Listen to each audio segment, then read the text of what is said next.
And we are recording, Mr. Mo. I'm ready. And is this the resurrection of Chris Moore right here? Like, No, new week, new back. this is a wall tap. I love a good tapestry. You look like you're about to go frolic through the woods with the unicorns. Yeah, Eat some mushrooms. sometimes you should bring some to your bachelor party. Oh, it's coming up. It's coming up.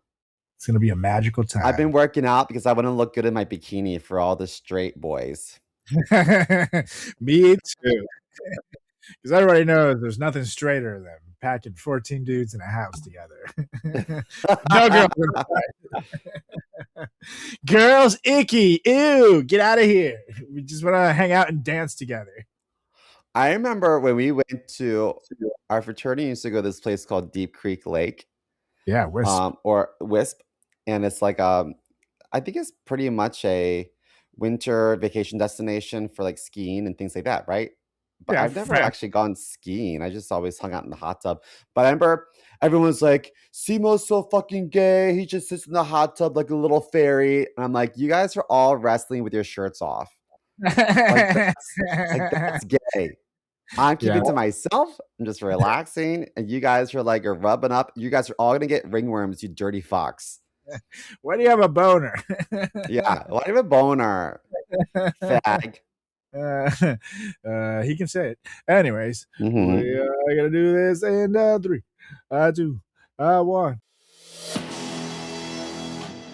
What are you doing? Testes in my mouth. Get on the ground, you fucking pledge! Ew. Welcome to the greatest podcast experience of your life. This is the Frat Chat Podcast. All young men like three things. Food, booze, pussy. Featuring Carlos Garcia and Chris Moore. Yeah, what's up, everybody? Welcome back to another edition of the greatest podcast in the history of podcast and time. It's the Frat Chat Podcast. I'm Carlos Garcia with Chris CMO Moore. How's it going, Mr. Move? Well, I'm good. Thanks for asking. I'm a little sweaty because I came from the gym, but I didn't do as much as I wanted to. So when we're done recording, I'm gonna go back up and finish up. See, I'm a little sweaty myself. That's because I took a huge poopy before we were on the show. So, today's my off day from the gym, but I've been eating a lot of protein this week. Yesterday, I had a nice bench day, pumping out 225 10 times. Nice little personal record. Nice. I think that Strong, benching a brother. big loaf is very cardiovascularly effective. That's right. Everybody knows. And it just goes to show,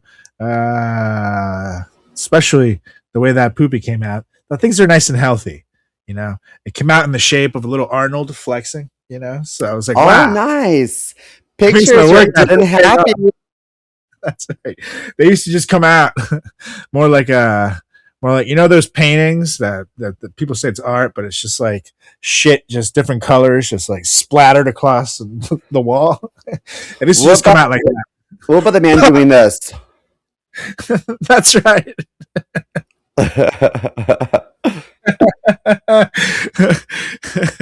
Now it comes out in little designs. Like last week, it was finger guns Jesus, buddy Jesus. I have a friend whose kid loves to draw pictures for me. I got lots of pictures on like my fridge or whatever. I don't know what half this stuff is. I don't know if it's hanging up upside down, but I just thought, it's sweet. And lately they've been finger painting, and like when they mix all the colors together, it just looks brown. Do you know what I mean? So I have a bunch of like finger paintings that just look like shit. It looks like the basement of a gay bar is what it looks like. I'm like, ooh, this looks familiar. It looks like a Thursday night on Simo's first time. Yeah, pretty much. I've seen those sheets before. Ooh. That's right. Is that my bedspread? No, it's art. Happy Pride. No, I don't realize it was my turn to take it this week. Whoops. That's what we call a whoops kitty. That's right. That's right. Anywho, ladies and gentlemen, we have a great show for you this week, as we do every week, starting with hearing from you guys. Oh wait, we didn't do 1, 2, 3. We literally fucking did already, damn it. Are you getting old? Just kidding. I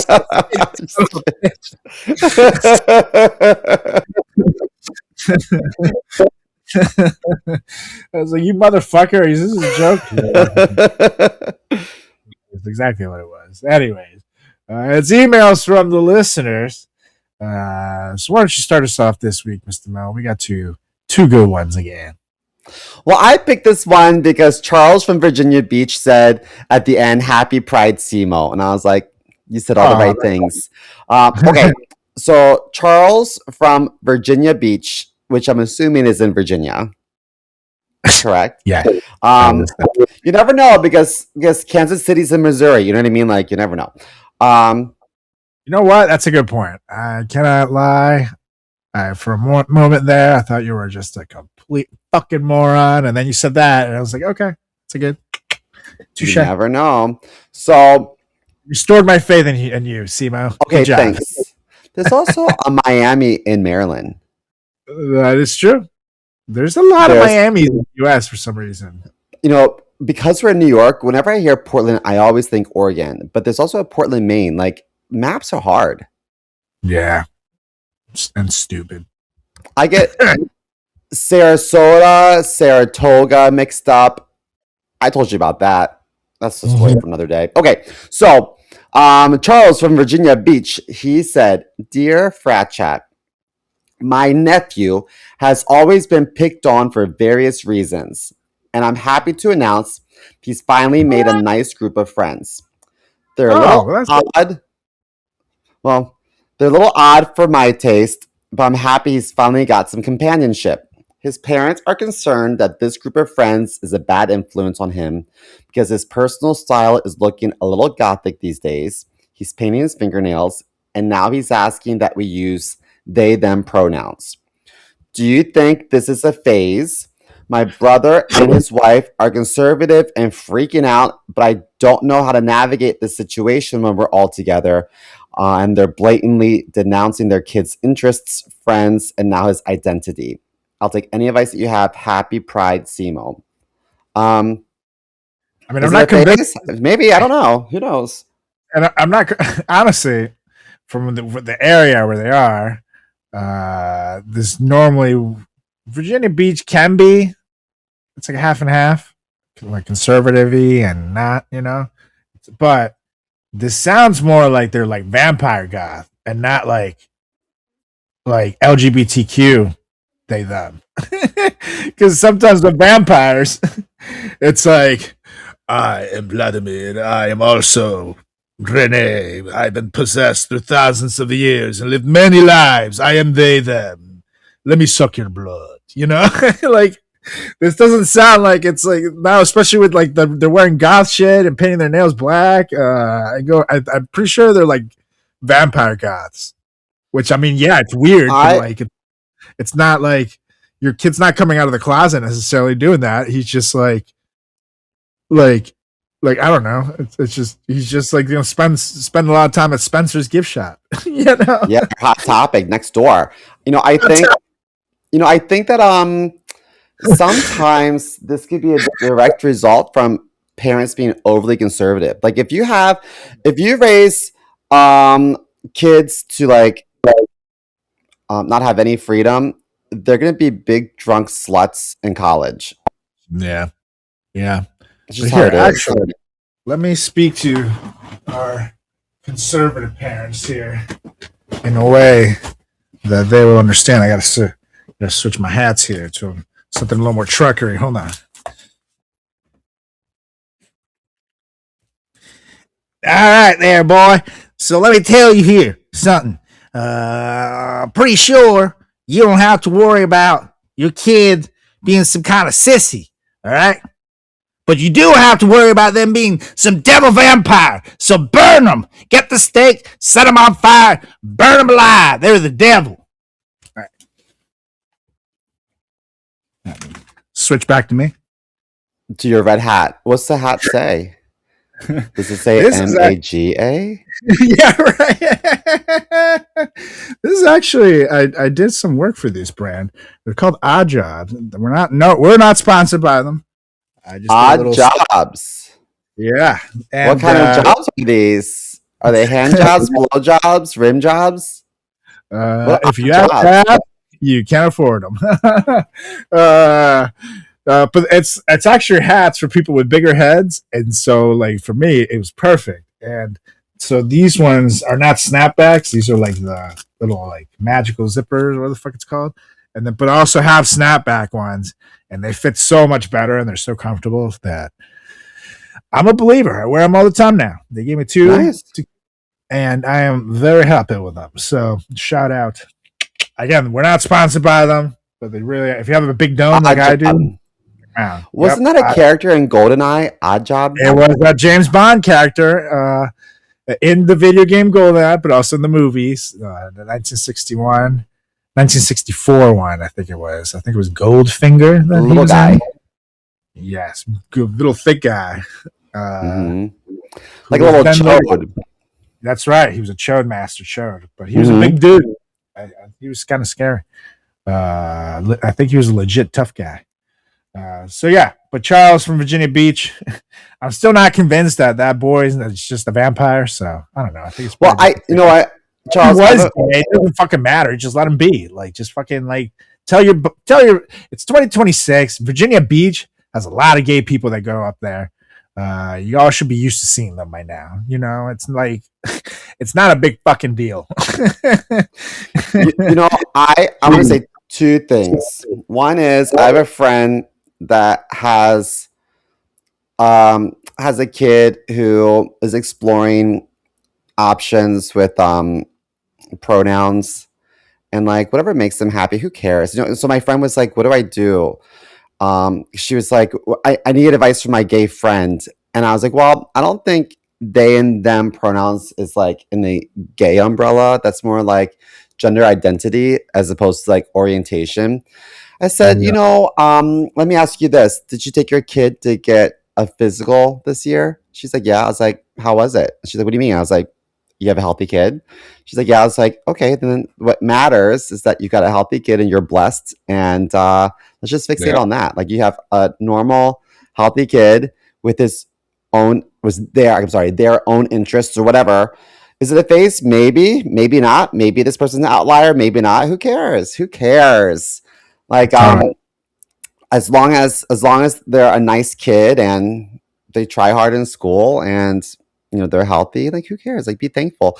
The second thing I wanted to say is when I was in elementary school, I was like rocking out on like Oshkosh Bagosh. My mom probably laid out clothes for me to wear. Who knows? I was just like happy go lucky. I go to middle school. Everyone's a lot bigger than me. And almost overnight, I was like, Mom, we had to invest in Air Jordans. I had to wear baggy clothes. I need jerseys. You know what I mean? Like I was so concerned about fitting in that I just abandoned my individuality and I just wanted to be like the masses. I just wanted to be a total conformist. And even when there's little groups of people that are like the outsiders and they're like, I'm non-conforming, they conform to each other. And so it's just a trait of being young. You conform to like other people. You just want to fit in. And I don't think that makes this kid weird or different. It just makes him a normal kid. You know what I mean? Totally, exactly. And no, if he is a vampire, like CMO said with the phase thing, you know, if he is a vampire, it should phase out. I don't see many make it past 30, but if he does get a little old, he's still doing the vampire thing. Like if it does turn into full blown that he is a vampire, make sure you have a talk with him because after 30, those guys are fucking losers. I'm just so thankful that this kid has friends. I think it's nice to focus on like the positive. Well, if they're vampires, they're called clans, but not like in the racist way, like in vampire way. Oh, vampire I didn't know that. I just know like you got murder of crows, so I thought it was like a murder of vampires. Well, they're kind of like the Klan in the way that they secretly sit there around sucking off other dudes, but vampires suck blood, and the KKK sucks dicks. Did I ever tell you that the KKK came to this restaurant called Mountain Gate in Maryland? Do you remember that restaurant, Mountain Gate? It's like Southern Maryland. No, I never went there. That's crazy. I went there and I was like struggling with an eating disorder, and everyone's watching me like, what's Chris going to eat? We're at a buffet, and I felt like, oh my gosh, how am I going to get away from this? This is so unsettling. Like I can't hide my food. Everyone's watching. And then walks in a group of like KKK people from a demonstration, and they took off their hoods and they're eating. And I never thought I'd be so excited to see the KKK because all the attention was off of me. I was like, thank God. What a diversion. This is great. I love you, KKK. I was like, oh my gosh. I mean, they're shit people, and I hope they all burn on the stakes that they put in people's yards. But I watch.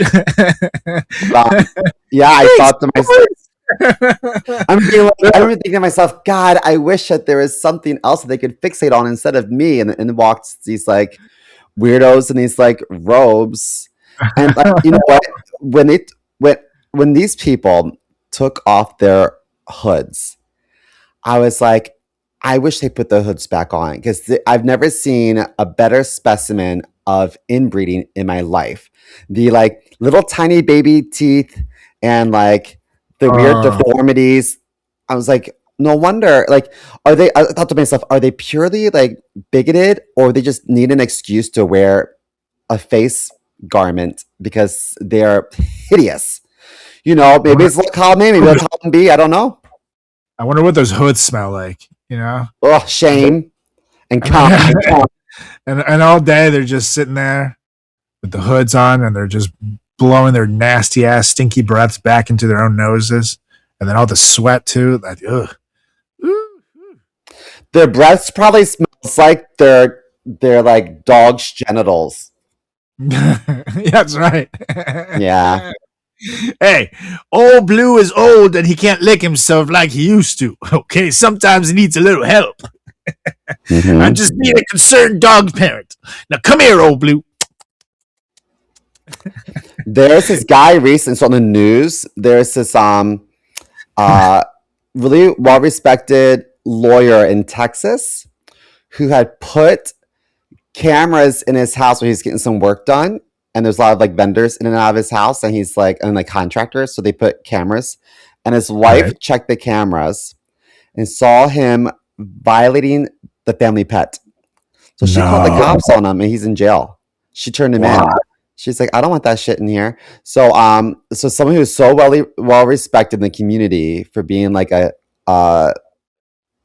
cutthroat, like brilliant lawyer, likes to put his wiener in his golden retriever. Wow. Like, you can't make this stuff up. It's wild to me.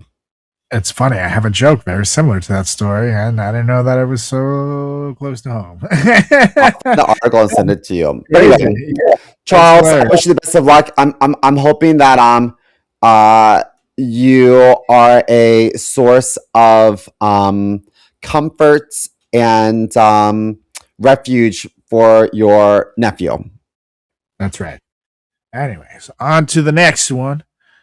We got Ben from our neck of the woods, New York City. Hello. New York Knicks doing quite hot in the finals right now, up 2-0. So I don't know. They might get their shit in 4. We shall see. Anywho, Mr. Ben says, "Hey, frat chat. I love your political takes and humor. I especially love that you guys call out the BS in the MAGA world. Well, speaking of the S part of BS, have you guys seen the latest clip of a very sleepy Trump farting during a meeting? Here's the link if you haven't heard it." I know this. Let's give it a play.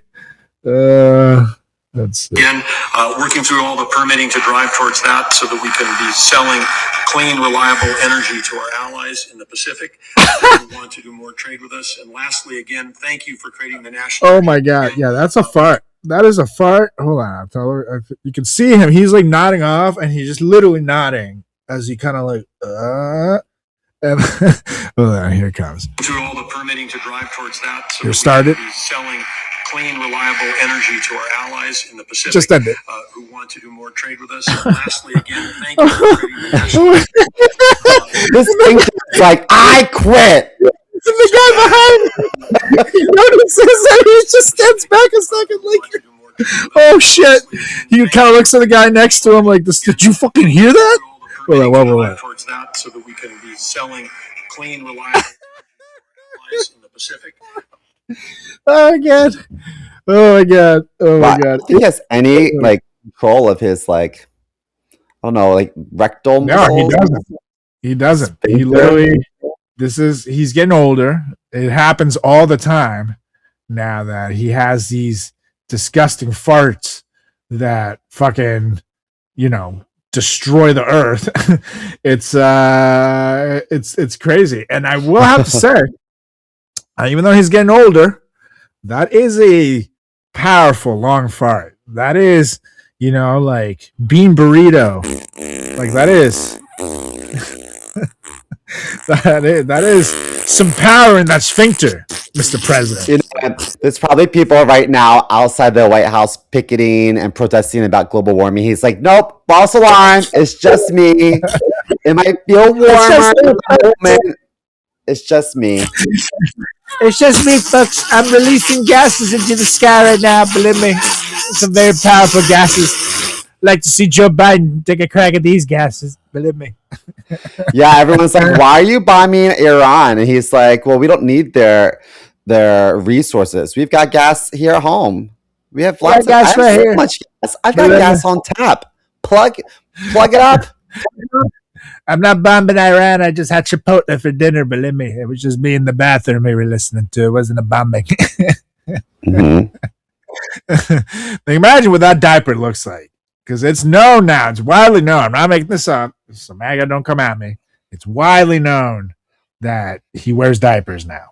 That depends, and you can see them in his, when he's walking up like the presidential elevator and shit. Sometimes the wind hits just right where his suit gets lifted up, which is also one of the reasons he wears such big suits, to cover up his butt. And you can see like it's like when CMO used to wear ass pads in his pants. You can see like the padding, but it's all around because it depends.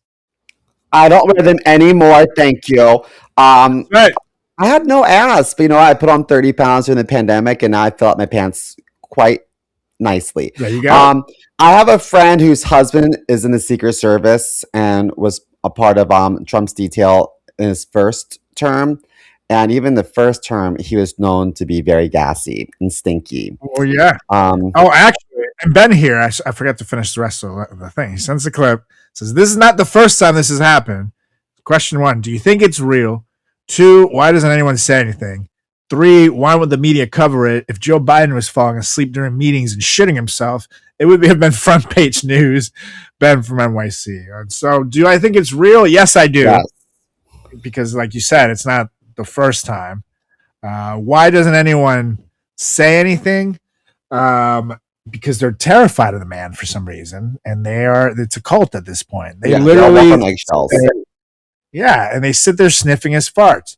And literally, like, if you see his cabinet meetings, it's like North Korea style, where they just sit there like every meeting has to start with each of the people in it, all like these like fucking top positions in the government and the cabinet who are supposed to be independent, and they all start by kissing his ass daily and going around and saying how great everything is because of Trump. And while he literally sits there falling asleep and farting, so they're all terrified of him for some reason. I don't know why. Why would the media cover it? Well, because a lot of the media are in on it. They're owned by MAGA freaks. Exactly. Even CNN, everything got bought out. CBS News, everything got bought out by like the MAGA millionaires. And so they are also in on it. So if Joe Biden was falling asleep during a meeting and shitting himself, you're right. They would cover it, and it would be nothing would be talked about more and replayed more than the Joe Biden fart clip. So yeah, it's just they're all in on it, which is an unfortunate reality. But yeah, I do believe that this is a real clip. You can see the people's reactions when they hear the fart. to know that it's not just something added in there. No, there probably are a million doctor videos out there of Donald Trump farting. I'm sure there's some hilarious ones that I've seen that are clearly fake. But there's one with a girl in it that was talking to him. With the lady, her reaction was brilliant. She could not, because she was right in the line of fire. You could tell that she tasted that fart. She was like, "Oh my God," with pride. I do what I can for my country, and I will eat Donald Trump's shit any day of the week. That's right. She looked at her intern and said, "Cancel my lunch. I am full." I just tasted the president's lunch. That's a taste of freedom. America. Mr. President, the cheeseburger you had must have been delicious. You know what? I think he sleeps all day because he's up all night tweeting on his Truth Social. Wow. And it's also like I think dementia it makes it hard to sleep at night. So then you're exhausted during the day too. And, yeah, my grandfather would pace in the evenings. He would pace, check all the doors and the windows, and I would wake up. He'd be sitting over my bed. Who are you? Like, Grandma, get him out of here. I also think that I think that recently they said that he put on some more weight, like because he went to the doctors again for another physical. I'm like, is this normal? He disappeared for like 8 days after that. He was not seen. Now he's back, but like he looks different. Like he's like, not saying they're replaced or anything, but he looks pudgier. And I do think it's like fluids and shit that they probably put in him that makes him look that way. But I do think that for whatever reason, it'll make you retain water weight for sure. Yeah, exactly. I don't think he's doing as good as they'd like us to think he is either. But yeah, you're right. His ankles are so fat. Yeah, they're swollen as shit too. He's always sitting down. Mm-hmm. He doesn't stand up for anybody. He just sits there looking like it's like he should be in a wheelchair. I feel like he's like FDRing it. He should have his feet propped up too. Yeah. Oh God, I don't know if he can though. To be honest. Okay, so when nature runs its course, like up here, when nature runs its course and his body gives up, what do you think is going to happen? The world is not ready for JD Loser Vance, who's changed his name and his religion multiple times. Like he's just a loser. No one's ready for that over. I think kind of like when Chavez died in Venezuela, before Maduro actually took power, there was like a couple of weeks where Chavez was dead, but he kind of led instructions to what to keep doing. And they weren't telling people that he was dead. You know, it's basically once those instructions run out that they say, that the instructions say, "Nah, let Maduro do." Everyone's like, "Where's Chavez? He's at the store." Yeah, he'll be right back. Yeah, exactly. It's a show like that. So I guarantee they're gonna like do something like that. But you know, the U.S. has a better budget and to do things, so I can see them doing like a full-on Weekend at Bernie's situation. They're already pretending that he's not sleeping in front of them. You know, like fucking what's his face? God. Big ears, Marco Rubio. He just got questioned and lied to Congress. Like, I've never seen him fall asleep. And then Ted Lieu shows him the video of Trump's literally sleeping right next to him as Marco Rubio's talking. And Marco Rubio's like, he's not sleeping. He's just resting his eyes. Yeah. He's meditating. So I can see them like full on with strings. And it's like, look, he's not dead. He's waving. And he just now he's dancing. Whoa, look at him go, Mr. President. Whoa. If he was dead, he'd do this. And then you see the string like drop.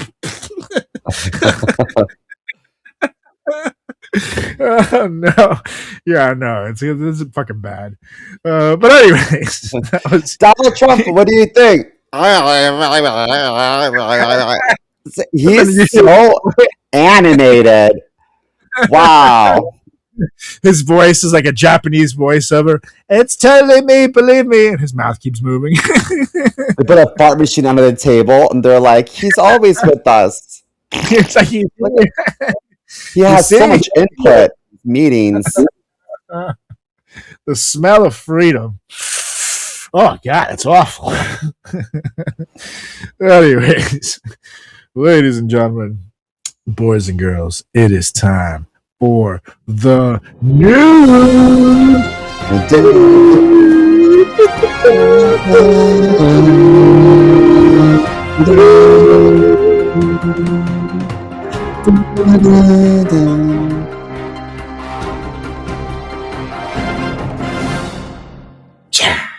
Yeah. We get better every week, ladies and gentlemen. I mean, we're the best. That's right. Watch us on YouTube. Anywho, we had one of the most talked about immigration stories this week, which involved Dulce Consuelo Diaz Morales, a Maryland woman who spent 25 days in ICE detention after federal officials disputed her claim that she was a U.S. citizen. Here's the thing. Her attorneys provided a Maryland birth certificate, hospital records, and other documentation showing that she was born in the U.S., while ICE maintained that she was a Mexican national and questioned the validity of her documents. A federal judge ultimately blocked her deportation, and she was released from custody. The story made headlines again this week when Diaz Morales was issued a U.S. passport and immigration proceedings against her were halted. Which makes the case so controversial, is that it isn't about an undocumented immigrant seeking citizenship or someone going through the legal immigration process. According to her attorneys, she was a U.S. citizen from birth. Critics argue that the case raises serious concerns about how citizenship is verified and whether Americans can be wrongly caught up in immigration enforcement actions. And while the government has cited conflicting reports, I quote, as the source of the dispute, advocates point to the fact that the woman was born in Maryland, spent nearly a month in ICE custody before ultimately receiving a U.S. passport. So clearly they're doing this shit wrong. Like, what the fuck? And like, how are they even vetting these people? Like, she was born here. And what is the burden of proof? The burden of proof should be on the government to prove that you're not a citizen. If you have all your documents, who the fuck are they to tell you they're not good enough? What? It's just racism. And the only crime she committed was not being white, which is really sad. Literally, exactly. So they just see a brown lady. Oh, let's take her. And they put her in a fucking camp, dude, 25 days, a month in one of those places. That is not like getting a free vacation, people. You're in there sleeping with a fucking aluminum blanket. You're not getting food. You're not AC. You can barely talk to your fucking attorneys. These are camps. People say there's no windows. You don't see sunlight for days. That's horrible. Awful. It's awful. It is not humane treatment to anybody, and it's just incredibly pathetic that now. And of course, the government takes no accountability for it. They're like, well, I don't know if it could have happened. I hope her lawyers sue. Oh yeah, me too. I hope they fucking sue, and she gets lots of fun. I'm down for my taxes to go to that. Fuck that. Not some fucking slush fund. Like, let this bitch be rich, bitches. She can go to fucking Cancun now for spring break whenever she wants on the government's dime. That should be the fucking penalty here. Like, come on. Bullshit. Anyways. And she's going to Cancun as a tourist, not a national Mexican citizen. Exactly. And it's crazy how many, like, you see so many, like, people who claim to hate Mexicans, but they love going to Mexico. It's like, wait, why are you going to Cancun? Don't you hate them? Yeah, it's just like same as like when Christine Nolan for her birthday went to a Mexican restaurant. Like, what? Right. This is some kind of crazy irony at its best, people. But anyways, it is now time for not the because we got another one where not a drag queen, not a gay person, just a fucking creep. So, yeah, hit it. Back in 2021, a guy named, and shout out to Right Wing Watch, my favorite Instagram account. Match these motherfucking creep. Yeah, great Adam, give him a follow.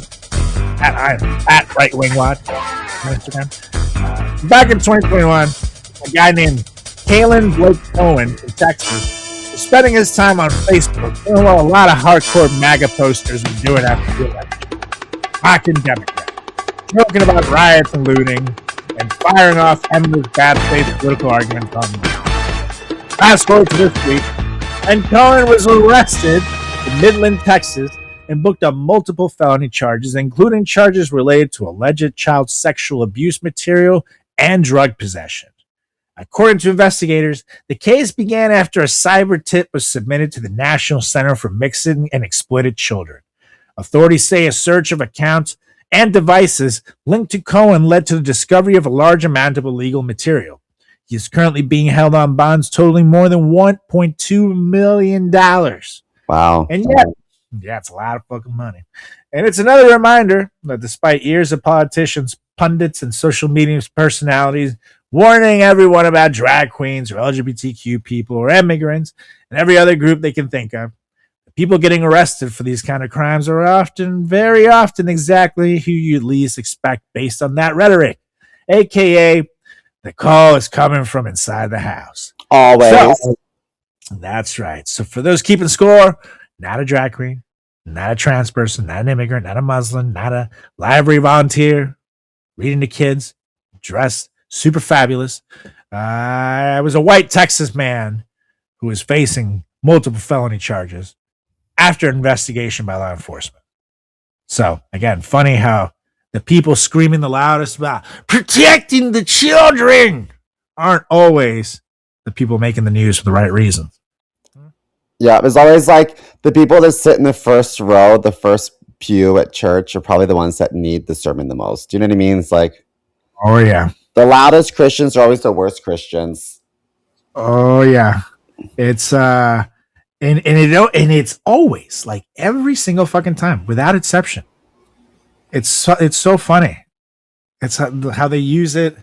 We were talking about it. The bad Christians use the Bible out of context and stuff, but these people just hide behind it and then they post all this shit, all this hateful shit, and then here they are behind closed doors.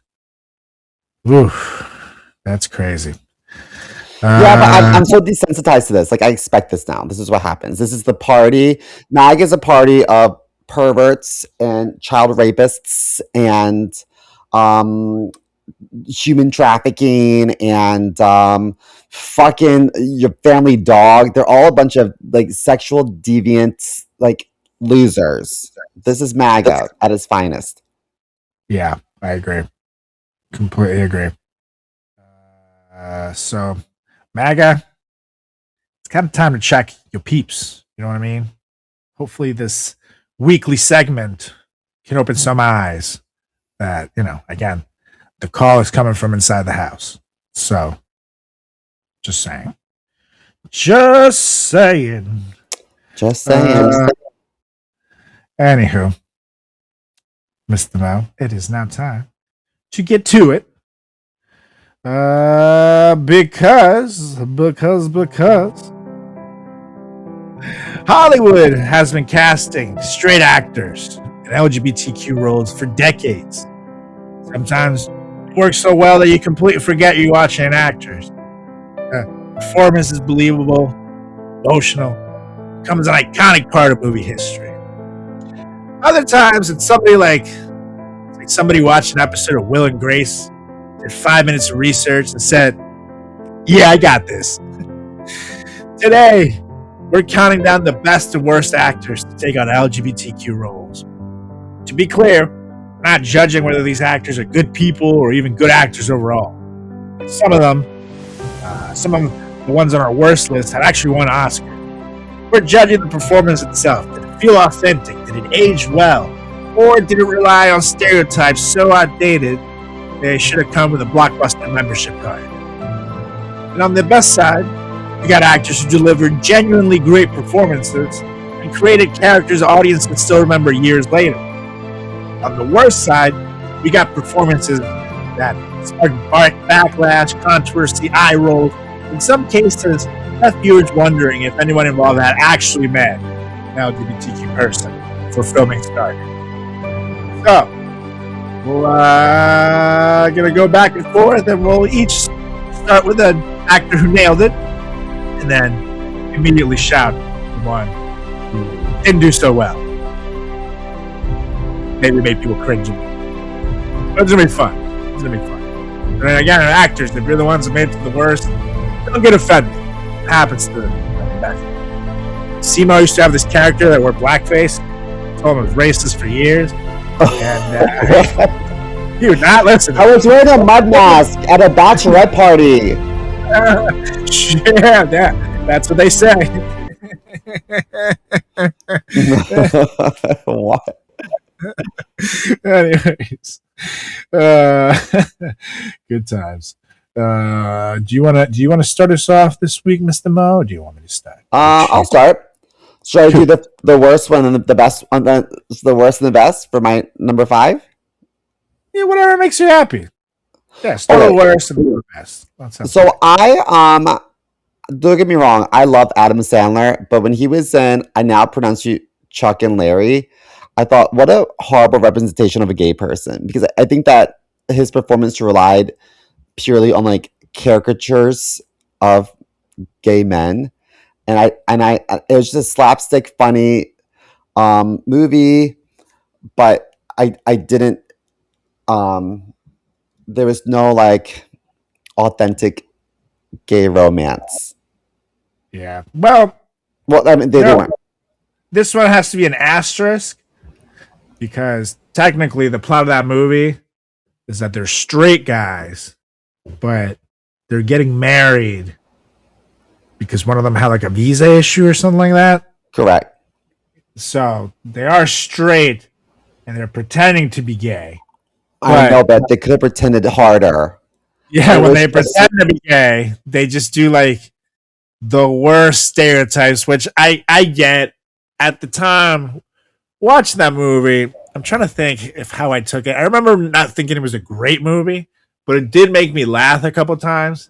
And it's the thought of like you and your bro like pretending to be gay. Sure, I guess it's funny, but yeah, it did lean into a lot when they were pretending to these weird, super stereotypical jokes that, and hindsight and foresight at the time, they didn't age well now, and you knew at the time this is not going to age well. And I'm pretty sure Rob Schneider's half Asian, so he can get away with it. But he played wasn't he like a priest in it who's like super stereotypically Asian? Oh, I forget, probably. Like the guy who marries them in Vegas, with like the big glasses. Yeah, I just found the movie kind of offensive. It was the movie itself. It was super offensive. Like you can't deny that. I think if you asked Adam Sandler about it now, he would probably tell you himself, "Yeah, this probably hasn't aged well."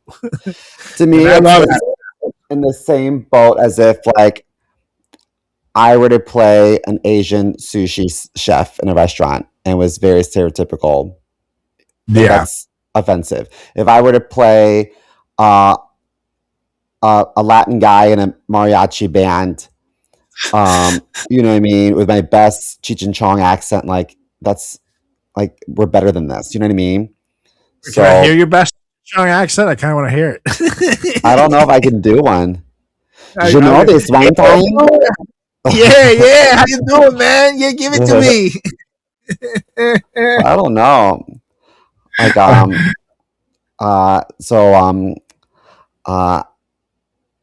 have a goldfish and I teach my fish to swim upside down and to play soccer. How's that? Somebody cancel him immediately. Oh my god! I feel like I should try to do gay voice now, so that we both are equally bad at each other. Yes. Let's go, Queens. Now, are you doing a gay voice, or are you doing a Adam Sandler tries to do a gay voice? No, this is Adam Sandler trying to be gay. Oh, I'm gonna suck your dick, bro. Because that's what us gays do. Yeah. like it was a weird balance of them making gay jokes, but also like trying to be like super manly and cool the whole movie. Where it was just weird. It was kind of honestly, it reminds me of that South Park where Eric Cartman dresses up like a robot called the Osmo like 5000, and he pretends to be a movie idea robot, but he gets kidnapped by the movie studios, and all he does is pitch like terrible Adam Sandler movie ideas. It's like it's Adam Sandler, and he is a nurse for some reason, and like they love it. And like I feel like this is like where we were with Adam Sandler at this point, where Yeah. it was just like he had just done it was this, and there was the movie where he pretends like it's him, and he has a twin sister who's also played by him, but it's a terrible fucking movie with Al Pacino in it, who for some reason falls in love with his sister, but it's clearly Adam Sandler in drag. Like it's like she's hideous. There's no believable way that Al Pacino, even old ass Al Pacino at this point, Yeah. would fall in love with this, you know? So it was like at the time where he was kind of like running out of shit. And then he took a little break. And then he came out a few years later with Hubie Halloween and, you know, some of his sequels that have been doing well. And the Ridiculous 8, I think it was. What was another one?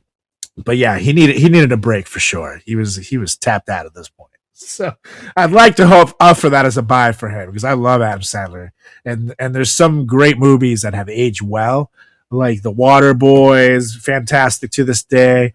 Happy Gilmore is great. Billy Madison's still great. But you watch this, and this was made 15 years after all those movies, and this is like, ugh. But anyways, who you got on the best side? He had that movie recently. I think he was nominated for something. The Diamond movie he did a good job in that. Oh yeah, that was his first like dramatic one. He got nominated for an Oscar. I was like, So wow, good for he's him. pretty. You know, I think he's a talented actor, but I just think this was a bad project and offensive. So, all right. So for my my best straight actor playing gay, I put down Stanley Tucci. I just saw Devil Wears Prada 2. He's so great, and he was in the first one as well. But he plays a lot of like queer characters, and I think that publicly he's a straight guy. But Yes, he yes. approaches these characters with so much like um with a lot of just honesty, and he doesn't approach it from a caricature, offensive, stereotypical way like other actors do. Right. Adam Sandler. So I know. So I see you have some notes here. So yeah, he played Nigel, Never Wears Prada in 2026, and Never Wears Prada 2 in 2026. He plays the magazine art director who helps Anne Hathaway navigate this like crazy fashion world. I remember watching him in Burlesque alongside of Cher and Christina Aguilera. Christina Aguilera's acting in Burlesque was abysmal. It was horrible, but everyone else did a good job. So he was a stage manager who was a crucial ally and friend to the main characters. He did a good job. I actually had never seen Supernova. You wrote here that he was Tusker in Supernova. I've never seen that movie. Have you seen it? Yes, sir. So, yeah. And he's the thing is he's just so authentic when he plays gay people that it's not someone playing a character. Like you're seeing this character be a real person. And there's nuance to it, and there's layers to it, and it's like it's a real person. It's not just like a "Hi, Queen," you know, like exaggeration of bullshit. Like so that's why he's one of those that no one complains to this day. Like Devil Wears Prada 2, the sequel is from this year, correct? And this is after the whole like let's stop hiring fucking straight actors to play gay roles campaign that hit around 2017 or so. And so the fact that he can still play a gay actor and everybody's like, oh no, he's cool, he's invited to the cookout type of thing, shows how respectful and good he is at the roles. Like this is not, you're not watching someone play this character, you're watching a character live and breathe. So that's what he approaches acting as like, okay, so I'm a gay man, but I don't necessarily walk around the world identifying as gay above all else. Like to me, like I think of myself as a guy with a lot of qualities who happens to be gay, but I don't think of my like that is like being gay is my defining quality. Just like with you, when I think of Carlos Garcia, I don't think off the bat, oh, he's Venezuelan, and that's his whole identity. I think, he's a comic and a friend and a former fraternity member. You know what I mean? Like, there's a lot of things, and then okay, yeah, he happens to be from Venezuela, but like, who cares? So I think that when you judge a character, you can't play them authentically. So if your idea of like, okay, this character is gay above all else, I'm going to play it that way, then you've already lost the battle. And so I think that he looks at the characters like history, values, and beliefs, and really gets to know them, and doesn't fixate on the fact that they might have a particular sexual orientation that's against the norm. So anyway, I think he's fantastic. Stanley Tucci, will you marry me? Yeah, he's fucking awesome. So shout out Stanley Tucci, the man. Who's your first one? So I'm gonna start with. I'm gonna go with a little worst than best, as you did, and I put this up here. I'm gonna start with this on the worst side, and this will be Eddie Redmayne, who played Lily Elbe in The Danish Girl in 2015. And I start with this one on the worst side because it's probably one of the few that's kind of defensible from a modern perspective, because the actor Eddie Redmayne is undeniably a talented actor. He had just won an Oscar for The Theory of Everything, where he played Stephen Hawking. However, the problem is that many viewers, especially trans viewers, felt that they were watching Eddie Redmayne perform being feminine rather than watching Lily Elbe exist as a person, which is kind of what I was talking about with Stanley Tucci. It's not a character being played. It's someone. It's a living, breathing person. So a common criticism was that the performance focused heavily on gestures, the hands, the posture, the way he touched fabrics, the way he looked into mirrors. For some audiences, it felt less like a human being discovering her identity, more like an acting exercise. And the backlash grew over time. Even Redmayne himself later said that he likely would not accept the role today because opportunities should exist for trans actors to tell their stories themselves. So what's interesting is that at the time, many critics initially loved the performance. And again, he did quite well. The negative reaction largely grew as conversations about trans representation evolved. So that's what makes this such a fascinating podcast entry, and the one I'll start with on the worst side, because it isn't, again, a universally bad performance by any means. It's just a performance that became a symbol of how public attitude can change a little bit in hindsight. And as you start seeing, characters being played, perhaps in not the most authentic way. Well, I'm going to defend him a little bit on this one, only because I think that if the public is, I think they're upset about two things. They're upset about the casting and his performance. So I think that they're upset about the casting, be mad at the casting director. And then some of the performance, I think, has to do with some directorial decisions that were made, and so like they'd be mad at them. But I actually think that his performance was pretty good in this. I also think that he was such a hot actor at that moment, and so I think that a lot of people watched the movie because he was in it. And so I think that this story got so much hype and so much publicity because of the actor that they casted. And so had they casted someone that was trans and not as well known, maybe the movie wouldn't have done as well as the box office. So like, I understand, yeah, you want to have an authentic portrayal, but you also want to make money, so I see both sides. I also think that, like, me as a gay person, I don't know if I can like truly authentically play a straight guy. I mean, I could try my best, but I don't know if I have it in me. But I think that, like, I think it's okay for maybe I know. I think it's okay for gay people to play straight. I think it's okay for straight people to play gay. I think it's okay for trans people to play non-trans characters and vice versa. So like, if I think that some people get on their high horse. They're like, they're taking away, a role for a trans person. Yes and no, but it defies the concept of acting if you're playing yourself. I think, I don't know. Maybe I shouldn't say that, but I just feel that like, I think that there should be more representation of the trans community in acting, but I think it's unfair to restrict them just to trans roles. You know what I mean? So No, I defend I think it's this actor. best actor for the role type situation, but you should be able to play other things. It's like, for example, like when women play men in movies and stuff. No one bats an eye because it's cool. If you can do it, it's very impressive. Like in Peter Pan, or not Peter Pan, Hook, the movie. Hold on, I forget the actor's name. Julia Roberts with short hair. No. Glenn Close. Glenn Close. Yeah, Tinkerbell. She's hot.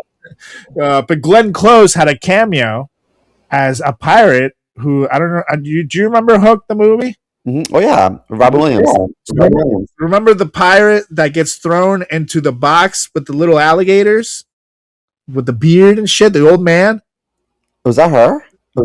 That's Oscar-winning actress Glenn Close playing a guy, and it's really fucking. I just found this out this year. I had no idea this was her.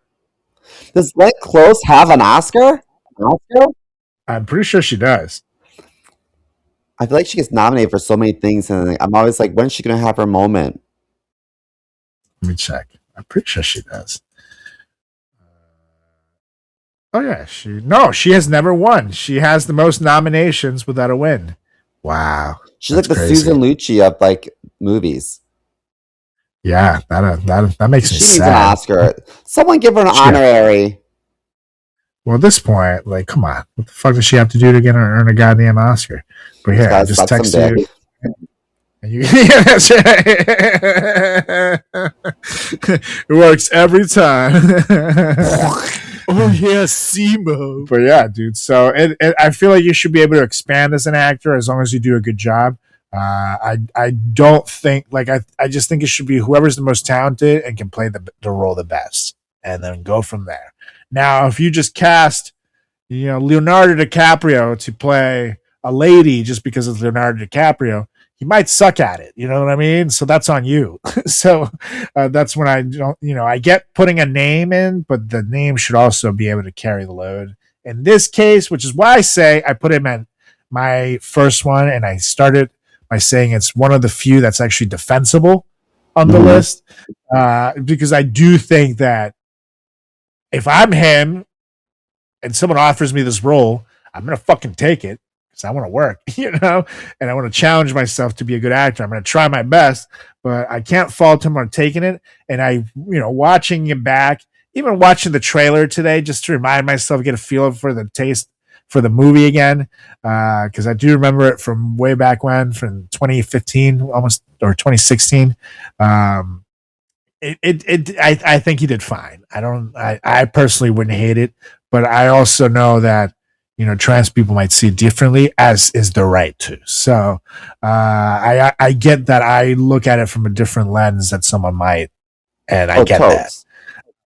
But anyways, on to the best side, one that I never thought I would say, but it's kind of hilarious that he did so good with it, is my boy The Rock, who played the character Elliot Wilhelm in Be Cool 2005. Again, never thought I would see it, because when people think of The Rock, they think of like a 6'5" mountain of muscle whose solution to most problems is either a raised eyebrow or throwing someone through a wall. And that's why his role as Elliot Wilhelm in Be Cool was such a shock, because Elliot is a gay bodyguard working in the music industry for like the mob, who dreams of becoming an actor. And on paper, it sounds like a joke character, but The Rock actually committed to the role and made him surprisingly likable in such a great way. Like, the funniest part is that this came right when The Rock was trying to transition from WWE superstar to legitimate movie actor. So this isn't like Can you Rocky smell now what where The he's Rock is cooking? No, but I can smell what our fearless president is cooking. Call back. like, Somebody's baking no, brownies. most that's right. Most action stars try to play it safe during their beginning phase, but instead he took this role that was completely the opposite of his public image. He sang, he danced, he wore flashy outfits, and delivered lines with confidence that showed he wasn't afraid of looking a little ridiculous, like scorching. But here's the thing: it wasn't just funny because he was playing against the type. It worked because he treated Elliot like a real person rather than a punchline. So like he was a little sensitive, but he was also a tough motherfucker who you did not want to fuck with. You know what I mean? Like it wasn't like he wasn't like super effeminate at all. It was just at random times where you could see that he was attracted to something, or maybe his outfits choices were a little flashier, or they would show his like audition tapes and he's wearing like a pink cowboy hat and stuff, and like singing, like dancing to something that a guy his size looks ridiculous performing. But he was a real fucking guy, and he was a complete badass the whole movie too. So it was not like no one's gonna fuck with him about his sexuality. I'll tell you that much. So looking back, it's one of the earliest examples that showed that The Rock actually had comedic chops before he became one of the biggest movie stars on the planet. And for that, I salute him, because he could have taken the joke way out and play this as a complete joke, and no one would remember this character, or he would have been on the worst side of the list. But instead, he committed. It was a real fucking thing. And again, seeing just this character that's supposed to be so comedic, just be also a complete badass, is really fucking cool. So shout out, Rocky. I smell what you're cooking too. Definitely smells better than the president. The Oval Office has to smell like inside of an asshole. It has to. Absolutely, dude. I can't even imagine. Okay, so the next one I have, actually, I heard not nice things about this actor. He used to have a talk show, a late night talk show. His name is James Corden. There was I think it was on Netflix. Did you ever watch The Prom, and like Meryl Streep's in it? I did not watch that movie. It couldn't suck James Corden plays a character named Barry Glickman, The Prom. He had a lot of like negative criticism from I would say most viewers, not just like queer commentators, but like a lot of people who felt the performance leaned way too heavily on stereotypes and mannerisms. Like he just was like a walking caricature. And I found it offensive. And I also feel like I always thought that James Corden might be gay. And so I thought to myself, like what a smack to your own community, you light and loafers loser. Like, here's the thing. He definitely was cast in the role because he's a flamboyant TV host himself. And then he probably went in there, like, well, from the clips I saw, like, I know exactly this is what he did. But rather than just leaning into it and be like, yeah, honestly, people think I'm kind of gay, let me just play it like me and turn it up a little bit. He just completely threw out his persona and was like this weird, like, it's like if you asked someone who is overly macho to play what they think a gay person is like, and they just start like, this weird shit with the hands, and it's not. It was like, dude, just lean into it. Lean into who you are. It's okay if you're not out of the closet. I'm pretty sure he's married with a wife. I can't claim that he's fully gay. I don't know, but he is a little bit feminine, and that's okay. Sexuality is a spectrum. You know what I mean? Like, but clearly know your bread and butter, because if you just leaned into the casting, you could have fucking been cast in a lot more shit as this kind of role, like where you're like the host type person. And then next time it could have been a straight guy. Who knows? But now it's like they saw you do this, and now everybody's like, ugh. I don't want to watch him take another crack at it. You know what I mean? Yeah, I know. I think that the production elements of this movie, made him look like a total queen. So like he didn't have to go work that hard. Like we Totally. get it. And I also think that no, if he was on stage, I give leeway if someone's in theater, because if you are You have to um be bigger.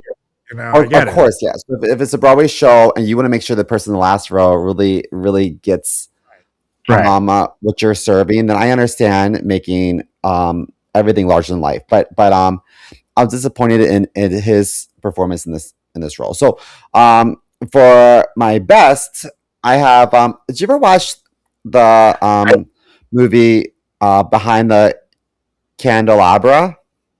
Yes, I did. Am With I saying Michael that right? Douglas. Candelabra? Candelabra, you did. Great movie. I watched that with my parents a couple of years ago. Maybe during the hottest season on TV, like on like HBO or something. And I was always very curious to see how he would play it because, especially Michael Douglas, for those of you that don't know, especially because now he's older, he was a bit of a ladies' man at his peak. And obviously, he married Catherine Zeta-Jones, who to this day is just an absolute babe. Like watching her in the Wednesday show, I'm still getting hot and bothered over her. Oh yeah, She's like, Morticia Adams. she plays that role so well. It was like, and it's tough to beat the Morticia from the Adams movies from the '90s because she was so good. But Catherine Zeta-Jones is a good Morticia. Who was that? Sophia Loren or no? It was Yep. No. Angelica Houston, I think. Angelica Houston. That's who it is. Yeah. Yes. Yeah, she's great. I think did he have like from eating so much snatch he got HPV in his That's what throat? he said he got throat cancer, and when they asked him why, he smirked, looked at the camera, and then he winked and goes, "It's from too much cunnilingus." And then his wife, Catherine Zeta-Jones, behind her. No, it's not. No, it's absolutely not. But it's. But yeah, he was a bit of a ladies' man. So watching him, it's like watching. Imagine Leo DiCaprio in a few years playing gay roles. Like it's gonna be something that people are gonna be like, I gotta see this. And he was so good. He was so convincing because Liberace was a very effeminate man. So you can't come at him for playing it effeminately, but you wanted to see how he played Liberace on the stage and off the stage. And off the stage, like you see this man having conversations, and you believe. I legitimately thought I was watching Liberace. Like it was Liberace. Yeah, he even won an Emmy award for it. Wow, good for him. I think he should have got an Oscar. I don't know if it was Oscar nominated, but he was really fucking good at that. I think It was it's actually a like made-for-TV movie, though. Wasn't it a TV movie? no. I don't think so. Or I don't was remember it? it being in the theaters, so maybe that's why. Because the Emmys are for television, aren't they? And the Golden Globes are for both, and the Oscars are for movies. Or it aired on HBO. Yeah, it was a made-for-TV movie for HBO. Yeah. But it So did release traditional theatrical release in some international markets like UK and Australia. oh, okay. So it wouldn't have got an Oscar, I guess. I think Matt Damon was his scene partner, He was and in that. I think he did okay. I think that I think that he got some tough criticism for not being good enough. But like when you are acting across Michael Douglas in this role, like it's tough Yeah, competition, So I actually very think tough. that Matt Damon did a good job. I just don't think that he was as impressive as Michael Douglas, and because of that, I think that he,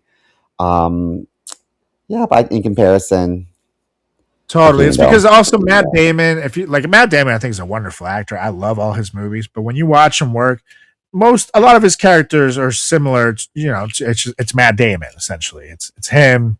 So I think that's his charm, but also in this case, people and not to call necessarily the public wrong, but I think that they got mad at him for not being so effeminate, which I think is kind of insulting because like to be gay, you don't need to fucking be a queen all the time. Says who? Well, touche. But I've seen some tough gay looking dudes who are just like they're gay, but like you look at them like they'll fuck you up. Like when talking about The Rock in this last movie, but he got If mad. you don't come through the vaginal canal with a purse on your arm, then are you really gay? I don't know. If you come out, your fingernails are spotless. Are you even gay? I don't know. You know, I think that some people But I think he did good. I think some people just don't want to like Matt Damon because he's from Boston and Boston's a bad rap. And That's true. I think that he there's a story that went out about his daughter who was like, "Dad, you can't say the word faggot anymore. It's not nice." And he was like, "What? What you I can't say that. I'm just joking." So I think that he shared it himself and was like, "My daughter taught me," and so I'll give him credit for at least using it for growth and being honest, because like those guys used to say that shit all the time. The Ben Affleck movies and Matt Damon movies from back at the time were fag this and fag that. I'm quoting, so don't come at me. Sorry. It's just what they would say. Remember, like in Good Will Hunting, the fight scene where they're in the playground or the fucking, well, I guess playground, the courts and shit. They say that word a lot. yeah. So, like it's written because they know it. And to be fair, everybody used to say, we all used to say that fucking People word. still do, but I think that there's like really radical liberal people who are like we can't support him because he potentially may have used this word at some point and he's not allowed to, and so we have to write him off. It's just like, are you eating a Chick-fil-A sandwich? You're a shit person. You should go to hell. It's just a chicken sandwich. It doesn't matter. And last thing I'll say of him is that he also has a great way of playing these characters that are nuanced in the way that sometimes they're kind of hateful. And in this movie, because he's the guy that plays Liberace's, like, it's like his pool boy, I think it was, or something. But then he gets close with him, and then he kind of ends up being in the relationship with him, so he manages his assets and stuff like that. So like there are parts of the movie where you don't really love him. It's kind of like in Interstellar when you get the Matt Damon reveal, everybody was like, no way, but then you see what he's doing, that he's a piece of shit in it, and you hate him so much that it kind of like makes you like dislike him in real life, even though it's a fucking movie. So I think this movie has a little bit of that going, where people just want to hate his character and thus they hate him. But can I tell you something, a little bit of a tangent? I have a coworker who's I'm a little it's a little triggering for me to talk about Chick-fil-A because I love Chick-fil-A chicken so much. I really do. So and I have a coworker that says to me things to me about eating Chick-fil-A and that I was a bad queer person and I'm turning my back on my community. And I was like, it's just a sandwich. Like, it's just like it's just a sandwich, and it's close and it's convenient, and I like it. It's not a political statement. She's like, yes, it is. And I was like, can I say something to you? I was like, so on the same like in the same notion. So you're wearing Chanel earrings. Coco Chanel was a Nazi. Are you a Nazi sympathizer? Wearing Chanel, are you an anti-Semitic, bigoted bitch? And she's like, excuse me, excuse you. It goes both ways. I'm sure that you just picked out these earrings because you like them. They're probably a gift, and you're like, oh, this is nice, and you thought it was pretty. It doesn't have to be a political statement unless you make it one, So totally. I'm taking a page out of your book. So fine. I guess I'll be homophobic in my sandwich, and you can be a Nazi with your earrings, and then let's just all be bigots together. It is what it is. She's like, I can't believe you said that, bitch. I said it. Get off my shit, man. Where about it's Pride Month? Let me eat my sandwich. Boom, roasted, dude. Holy shit, that's awesome. Yeah. Fuck that. People be the worst sometimes, dude. People be correct. People be delulu. Anyways, what you got next, Mr. Mo? I think it's you. Oh yeah, it's me. I'm a sucker. Whoops. Yeah, it's me. Totally me. So we're gonna go with we did worst than best. So we're gonna go with worst first, and it's Jack Whitehall McGregor Houghton. I don't know how to say his last name. I don't know. From Jungle Cruise. Who's a big name. I just never know how to say that name when I see it written. It's Houghton. So like Hugh is how the first half is said, and obviously ton, so it should be Houghton, but I don't know. My mind keeps telling me it should say Houston. But anyways, I'll move on. That's just me. Not Houghton. Maybe Houghton. Maybe Houghton, if the is silent. But I don't know. I'm fixated. Huge. Don't worry, baby. Huge is my last name. It's a huge ton. Oh shit. Okay. Anyway. Oh, on paper, this should have been a huge win. Disney announced that Jungle Cruise would feature one of the studio's first major openly gay characters in a blockbuster film.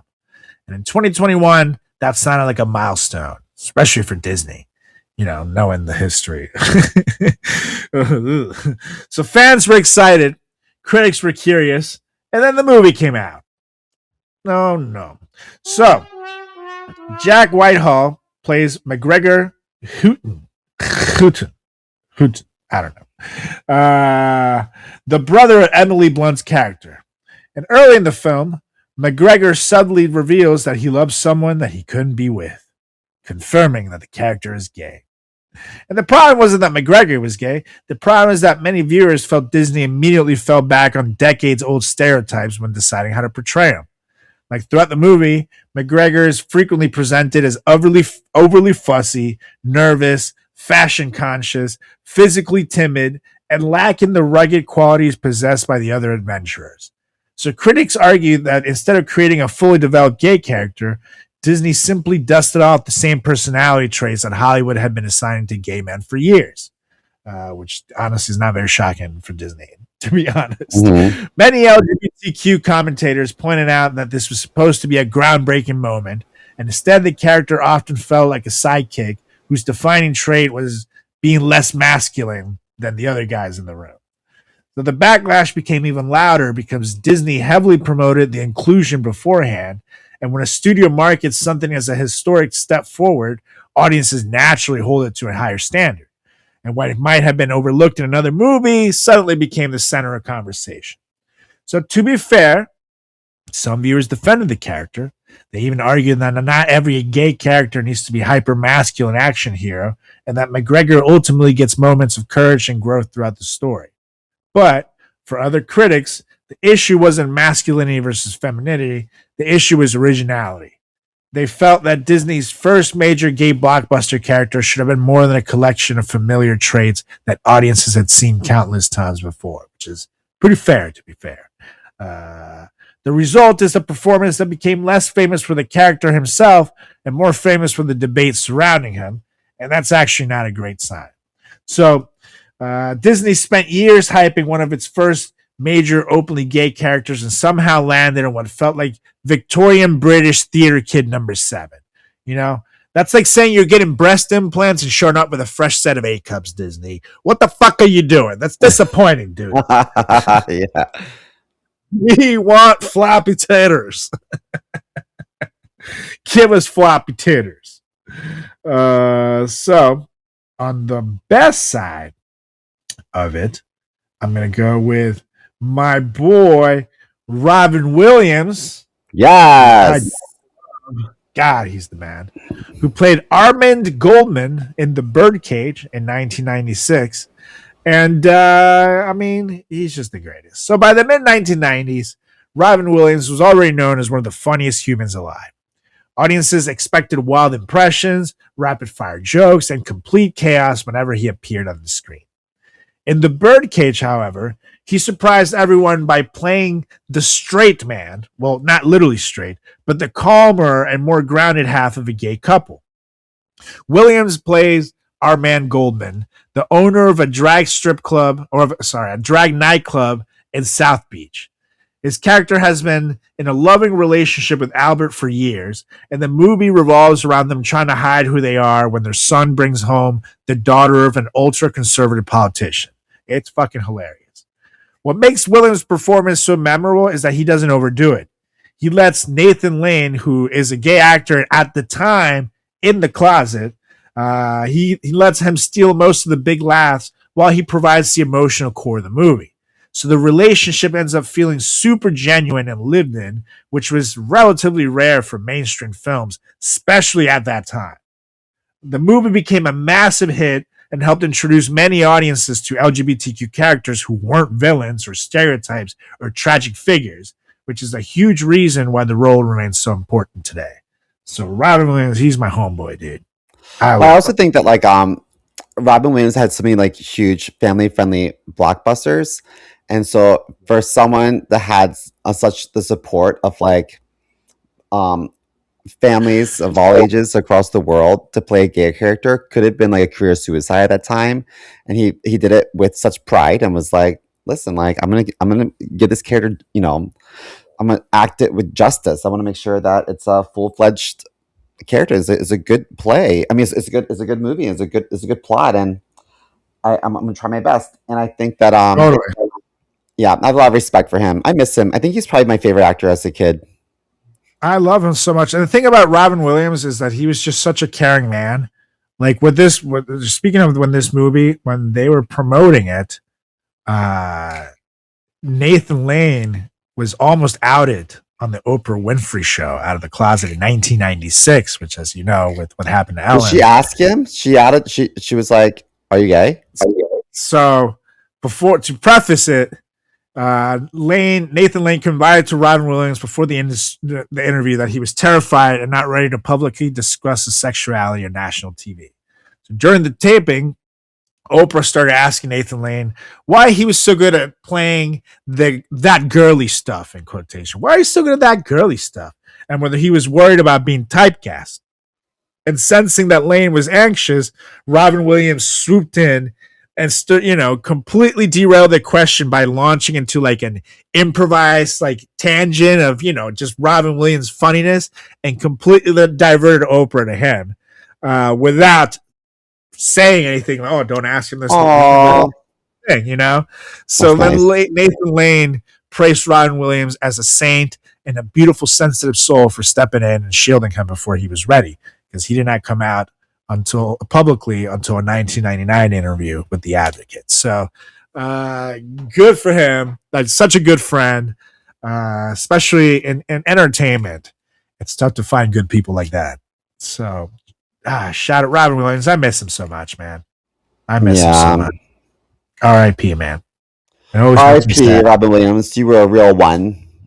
All right. Amen. So next up, I have okay. So I just struggle with this. I think Colin Farrell is a great actor. I Me too. like. I really like all of his movies, but I did find issue with his portrayal of Alexander the Great, because Alexander the Great would dip and do with everyone, Yeah. females, males, and that was normal, I guess, during like um the days of ancient Greece and the ancient Romans. Those Like were they, the days. That was actually a very well liked job. That was a very like glorious job for the country and the nation and the gods. That was actually someone whose job was to suck the warriors' dicks before battles. Like at the Coliseum and shit. It was like literally being like the government fluffer. fluffer. Yeah. Yeah, and it was like considered one of the most honorable professions. Like you go out there and suck those dicks for Caesar, you beautiful man. Mwah! It was. I think that like watching the movie, it was just clear to me that he was like not down for it. He was like, I don't want this to ruin my career. I don't want to commit too much. I felt like the criticism that he faced wasn't simply about depicting a man with relationships with other men. I think that a lot of people, like myself, felt that the characterization was inconsistent. It was emotionally unclear and just overly theatrical. So the performance itself was often singled out as weaker than expected from Colin. So Yes, I agree. But I will say that if you watch this movie as a whole, it's all over the fucking place. So I give Colin Farrell, even though I agree on his placement on this list, I think his placement is not so much from him and his acting as much as it is the directorial choices that were made for this movie and whoever the fuck edited it all together. Because like you watch this movie, like I came to watch this expecting something like Troy, or some of the other movies that came out.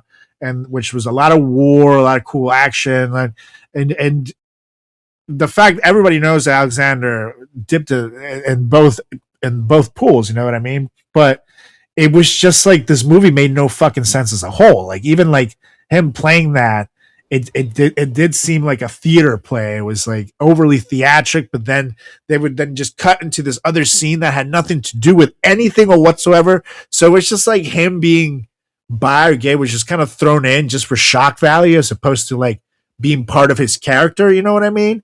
And there was no time to explain anything about him. Like I didn't feel like I knew Alexander the Great better after watching this movie, and he was in it for 3 fucking hours. You know, it was a long goddamn movie if I remember correctly.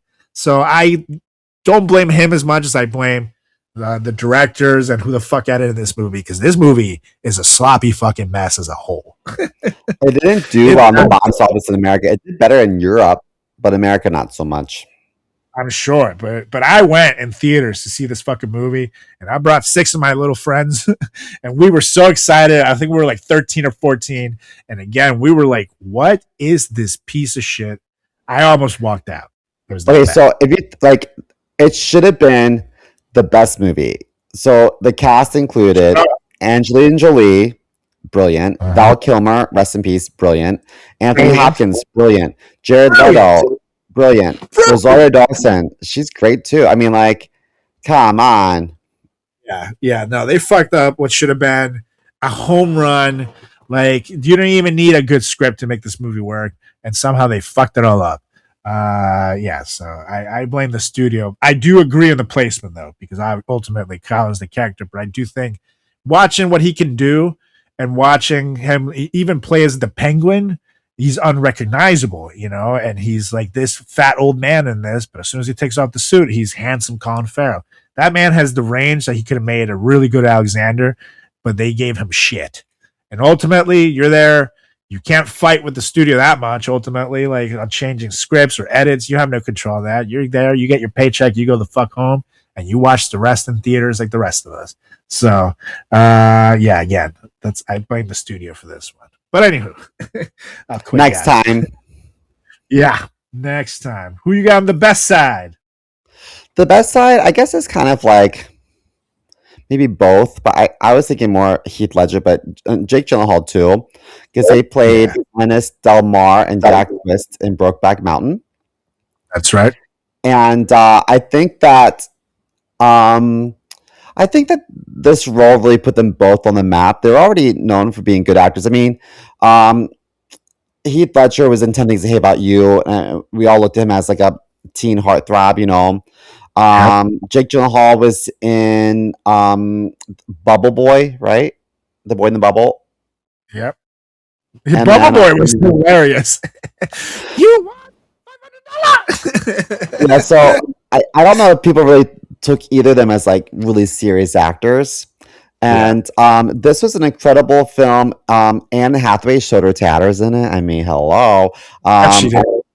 And then also there was Michelle Williams was great Michelle in it. Williams steals the show in this movie. She's the best actress in this movie. Oh, And by fun far. fact about her, Heath Ledger, I think Heath Ledger plays her husband in that one, right? Her man. Correct. I think so. He had to go film something else. Whoever was plays, it's been years since I've seen this. I forget which one was with her.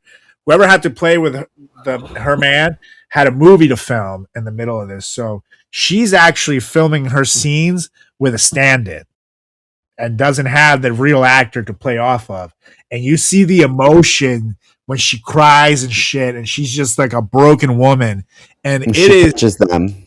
Yep, the most believable work I have seen in acting in a long fucking time. She nails it, and she was doing this without even having her.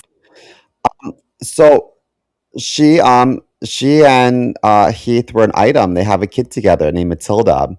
Yes, they do. So maybe this is maybe this is how they met. I don't know, but I think that these roles were career defining because they were so honest and it was such a beautiful performance. And neither of them were like gay caricatures.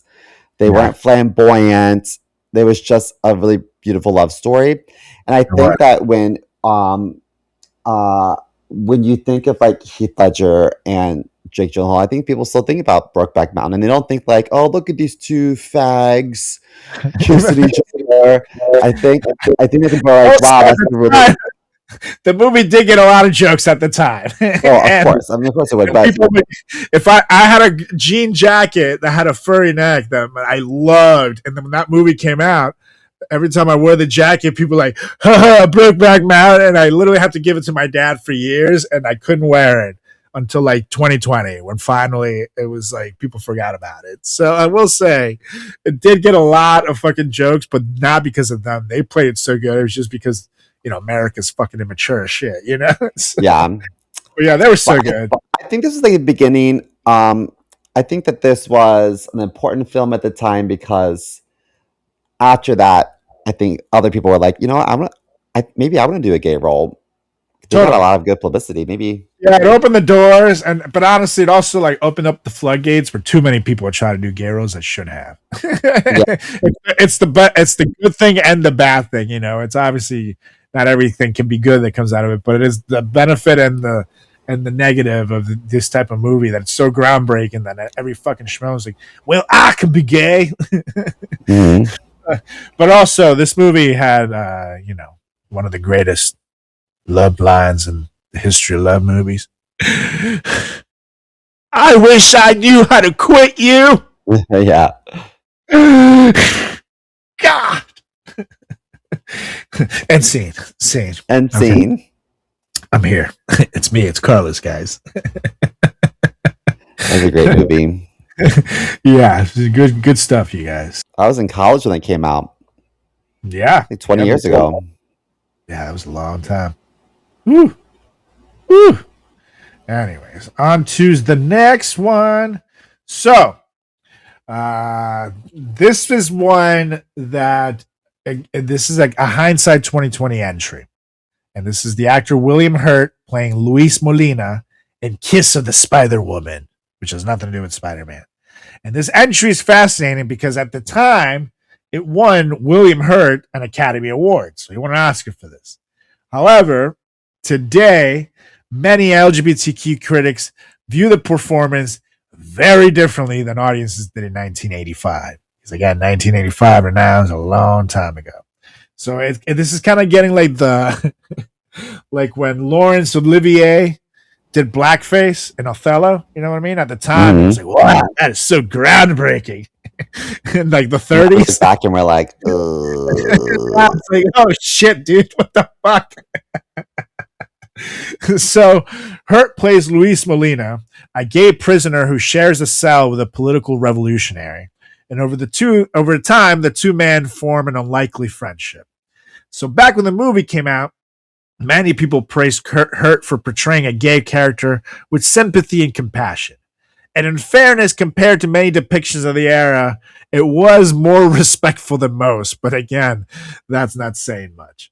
The problem is that modern audiences often see a character built from stereotypes. So Molina is extremely effeminate, dramatic, emotional, and obsessed with old movie fantasies. And none of those traits are inherently bad, but the criticism is that the character sometimes feels less like a specific human being and more like Hollywood's generic template for a gay man in the 80s, you know? So it reflects an era when many filmmakers believed that all gay men spoke, behaved, and carried themselves in similar ways. And that doesn't mean that Hurt gave a bad performance. Technically, he absolutely committed to the role, which is what you're supposed to do as an actor.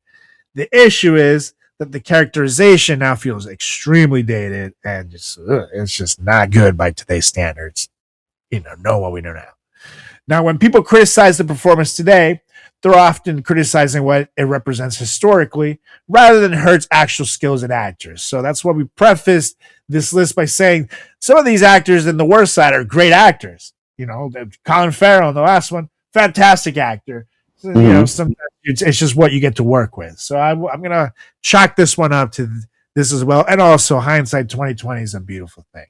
However, watching this today is like opening up a time capsule labeled How Hollywood Thought Gay Men Worked in 1985. So it's a little daunting, to say the least. Now, on the best side of the fans, I got Sean Penn as Harvey Milk in Milk, 2008 movie. I love And him. yeah, he's a good actor. Some of the stuff he does on Actually, the side is let me back up. I love his acting. I think he's a brilliant actor. I don't know if I would ever want to hang out with him. And I yeah, still will never forget what Madonna said. He like tied her up to a chair and was like abusive. He was nutso. He was cray. And so I think he's a very emotionally disturbed person. And I his acting ability is so good that I think that it comes from a source of derangement actually. totally. But Yeah, I mean, totally. his performance is just stellar. I don't want to be alone in the room with him. Yeah, that's fair enough. Fair enough. I can't agree more. So Sean Penn has built a career playing intense, complicated characters, such as his intense, complicated persona. So when he was cast as Harvey Milk, one of the most important LGBTQ political figures in American history, expectations were already high. And I gotta say, man, somehow he exceeded them. Because for those who don't know, Harvey Milk was one of the first openly gay elected officials in the US. He became a symbol of LGBTQ rights and activism before his assassination in 1978, which is a lot of historical weight for any actor to carry. But what makes his performance so impressive is that he captures Milk's optimism and charisma without making it, like just super gay. I don't know what I'm trying to say. Super flamboyant and weird. Like it's like he managed to just make him a character that is very flamboyant in its own way, not a caricature of itself. It was again it was like watching the real person on the screen. So political biopics can often feel like history class homework, but Penn made Harvey Milk feel like the kind of guy you'd actually want to grab a beer with. He's funny, he's passionate, and incredibly persuasive. Penn spent months studying footage of Milk, his voice, and his mannerisms, and the result was a performance that felt authentic without becoming an impersonation. Critics loved it, audiences loved it, and Penn took home the Academy Award for Best Actor. The movie itself became an important piece of LGBTQ cinema because it introduced many younger viewers to Harvey Milk's history. And a lot of people knew the name but didn't know why he mattered. So it helped make it mainstream, which at the time, you had things like gay marriage being debated and things like that and being voted on. So it was an important time frame for a movie like this to come out. And I got to say, he fucking rocked it. So shout out, Shawnee. You did good. He did a great job. Yeah, he did good. He's so good. He's a great That's actor. a great movie. Sad story. And it's even more sad that like the Republican American government right now is trying to erase people like Harvey Milk from like the books. Totally. It makes me sad. Anyways, what you got next, Mr. Mo? Okay, so next up I have for the worst. I'm sad to say this, but I actually think James Franco probably has hooked up with a guy from time to time. I would bet money. That he's probably dipping and doing. He's like, whatever. Like suck a dick once doesn't mean that I'm necessarily a homosexual. Right. You know what I mean? Like I think that he's like, whatever. So James Franco was in this I Am Michael. And people have said that Franco's performance felt opaque and detached. The central relationship never fully convinced many viewers emotionally, which is a major problem for the film, built around questions of identity, faith, and desire. So, like, there's some films that he's done that I think are fantastic, and this is one of them. I'm like, you didn't try hard enough. Like, you're an acting instructor. Like, I expect more. Yeah. He's the Academy Award-winning actor. Come on, like, be better. It just felt like, even though the story is different, obviously, because this is I believe it's a true story, and it's a gay activist who rejects homosexuality and becomes a Christian pastor, which is just fucking ridiculous. But in a way, it makes me think that they were just like, oh, this will be the new Brokeback Mountain, and people will love it. And don't worry, You don't have to like try too hard. It'll just go with it. When they see you, James Franco, kissing a dude, they're gonna be like, he's a hero. Correct. You know, like I just feel like everybody was like, don't worry, it's in the bag. Did you see Brokeback Mountain? The results were great. We're gonna double that without even like really like doing much. So that's where I just it just seems like they just didn't try that hard. He didn't try that hard. Like someone just like told him like, don't worry, you got this. It's in the bag, buddy. You don't even have to memorize your lines today. Just wing it. You know, you guys just make up a scene. We'll put it in the movie. You know. Well, agree. My best. I actually also had Sean Penn and as Harvey Milk, but I have an alternate, so no worries. So my alternate that isn't necessarily a movie actor, but you ever? I know you watched the show. It's Always Sunny in Philadelphia. Yes, I did. I like Ronald McDonald, Yep. and his sexuality was like a running gag for 10 years. Yeah. Officially came out as gay in the season 12 finale, and I actually think that it's normal for people to struggle with their orientation, and Totally. I think that he represented just a real person, not necessarily like a gay person for 12 years, but I think that he just a real person, like I said earlier, with the real history, values, and beliefs, and just I appreciate his performance. So he's my alternate. He played a really good confused bro. He's kind of trying to figure out. And I like how even though the show didn't start out that way, it does, in hindsight, plant seeds because, for example, he has a relationship with the woman it's played by a real girl, the one from Joe Dirt, super hot, but she's a trans person in the Carmen. show. That's right, Carmen. And so they have the whole thing that it's like he's like, man, she's really hot, she has a dick, and he's like uncomfortable and trying to figure it out. And then it kind of, eventually they started doing like the is he gay or not, and he plays it so well because he didn't change his character. He's still Mac. It's just like seeing this dude like actively wrestle with this and being in such denial about it. But then all the things that he does are like super gay as a result of him trying to be in denial and cover up his gayness. So it makes it inadvertently funnier and inadvertently gayer. And I think it's fairly accurate. I also think I don't know if it's worth mentioning, but Sean William Scott played his like really cool gay cousin. His cousin who's actually gay. Country Mac. Yeah, I thought he did a good job too. Like I don't look at this and be like, oh, they're making fun of me. I look at this and be like, oh, they're giving me a shout out. You know what I mean? Exactly. It was literally like his cousin Country Mac was everything that Mac wanted to be, but actually couldn't be. And of course, he was gay and out of the closet and super cool, and everybody loved him for it. But meanwhile, Mac is still wrestling with his sexuality. That was such a great casting for that too. And a surprise casting too, because I had no idea that Sean William Scott was going to be on that show. And then all of a sudden he pops in, and I'm like, oh shit! We need more Sean William Scott in all shows. That's my opinion. There's one more American Pie in the books coming out. Really?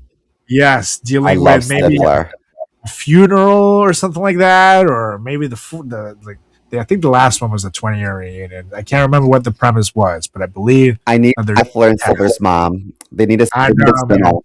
I know. They're so good. They're so good. All right. What's next for you? Those are great ones, Mr. Mo. Up next, on the worst side, I'm going to give you guys one that kind of hurt me to put because I love this actor. It's my boy Brendan Fraser. I thought could do no wrong in life, but everybody gets one. So he played Michael Alec in Party Monster in 2003. And he plays a real life club kid, Michael Alec, one of the most notorious figures in New York nightlife history. And the challenges here in this role is that Michael Alec himself was already kind of larger than life. He was super flamboyant, outrageous, attention-seeking, and often behaved like a human energy drink, and which is a difficult character already to portray without being a cartoon. Yeah, he's a human Red Bull. Now, A human Red many Bull. viewers felt that Frasier crossed the line here, and that's the problem. That they felt that he was more of a cartoon than the character, because the performance is so loud, so frantic, and just so relentlessly over the top that it can honestly feel exhausting. Like every scene seems determined to top the previous one, and the result is that Alex sometimes comes across less like a real person and more like a sketch comedy character trapped inside a crime movie. And to be fair, this is another one where I'm not going to say that Brendan Fraser was entirely at fault here. The film itself embraces like a hyper stylized aesthetic, but critics argued that the performance sacrificed authenticity for spectacle. So it's like making it extra like mashy for no reason. So watching this performance is literally like drinking 6 cans of Red Bull and then trying to listen to techno music through a megaphone.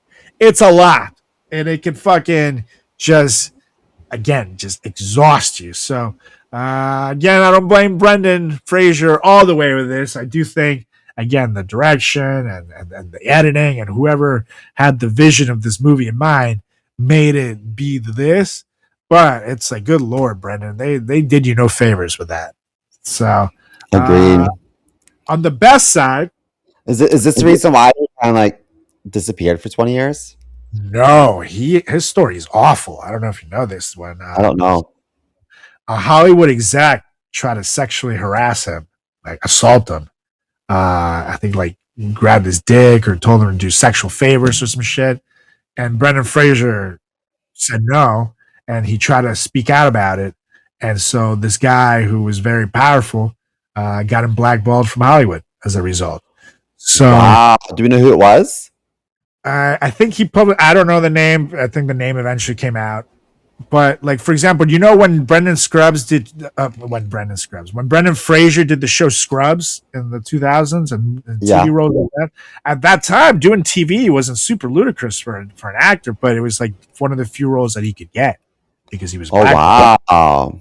Yeah, and it was because the dudes that did Scrubs had a relationship with him, I believe, and let him work. But yeah, it wasn't until The Whale came out that he was able to get back to the industry. But yeah, he was fucked over because he didn't want to do favors with some nasty old man. So love you, Brendan Fraser. You deserve all the success. And there's a new Mummy being filmed with the original cast, so I'm excited for that. So shout out. He's in that too? Yeah, he's gonna be reprising the role. He's getting fit again for the role. So good for him.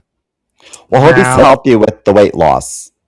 Yeah, he's been looking better. Because obviously for The Whale he had to gain so much weight, but he's on his way now. But anyways, on the best side, we have another RIP on the list, Philip Seymour Hoffman, who's a fantastic actor, and played Truman Capote in the 2005 film Capote. And let me just say, when I say he played Truman Capote, it's putting it very lightly. He didn't just play Truman Capote. He practically became Truman Capote, because the real Capote was one of the most famous writers in America, known for his very unique voice. It was kind of like down here, mannerisms, and personality. Hey guys, do you want to hang out with me? It was kind of like that. Now, those are exactly the kind of things that audiences notice when an actor gets them wrong. But Philip Seymour Hoffman nailed all of it. The voice, the posture, the way that Capote carried himself, the confidence mixed in with insecurity, which is so tough to play. It's one of those performances where after 10 minutes, you stop seeing the actor entirely and you see the character, the person that he's playing. The movie follows Capote while he's researching what would become In Cold Blood, which is one of the most influential true crime books ever written. And as the story progresses, viewers watch as Capote becomes emotionally entangled with the murderers he's writing about. Philip Seymour Hoffman ended up winning an Academy Award for Best Actor, and most critics considered it one of the finest performances of the decade. It's an example a great example of a role where actors' sexuality almost becomes irrelevant because the performance itself is so immersive, which is what I prioritize when putting the best of the best on this list. And it's a common theme if you keep hearing it. It's almost like being gay is irrelevant in the plot. It's just you're seeing a real person, and that's what makes it so good. So shout out Philip, you were such a fucking good actor. Did he die from a drug overdose? Yeah, they found him with I think it was a heroin needle in his arm. That's sad. He really was an amazing actor. So good, man. There's no roles I didn't like of his. Yeah, I like them all. And he could play like little bit roles here, or he could be like the Bane asshole, like he was in the Silence of the Lambs. He was this, or not Silence of the Red Dragon, the prequel to it. He was this news guy who was just a big piece of shit. But he also could be the villain in a Mission Impossible movie, or he could play Truman Capote convincingly. Like he had so much range that he could do every type of movie, every type of genre, every type of character, and you believe them. So you know what else is that I think he gave hope to like average Joes who were like, I'm not built like a Hollywood actor, but I'm just really passionate about acting. Do you know what I mean? Yep, it's true, man. He really put chubby white guys on a map at a time where it was like the handsome leading man was the only way to go. He really, he opened doors there. That's a good point. You know, Philip Seymour Hoffman has every role of his I've liked, and it reminds me of like Bruno Mars. Every song he's released, I've liked, without exception. So good. I love Bruno. That's my That's right. I hold my bar. Okay, so my number one worst actor to play a gay role. I think Will Smith sucked in the movie 6 Degrees of Separation. Have you seen that? Yes, awful. He received generally positive reviews for this performance as Paul.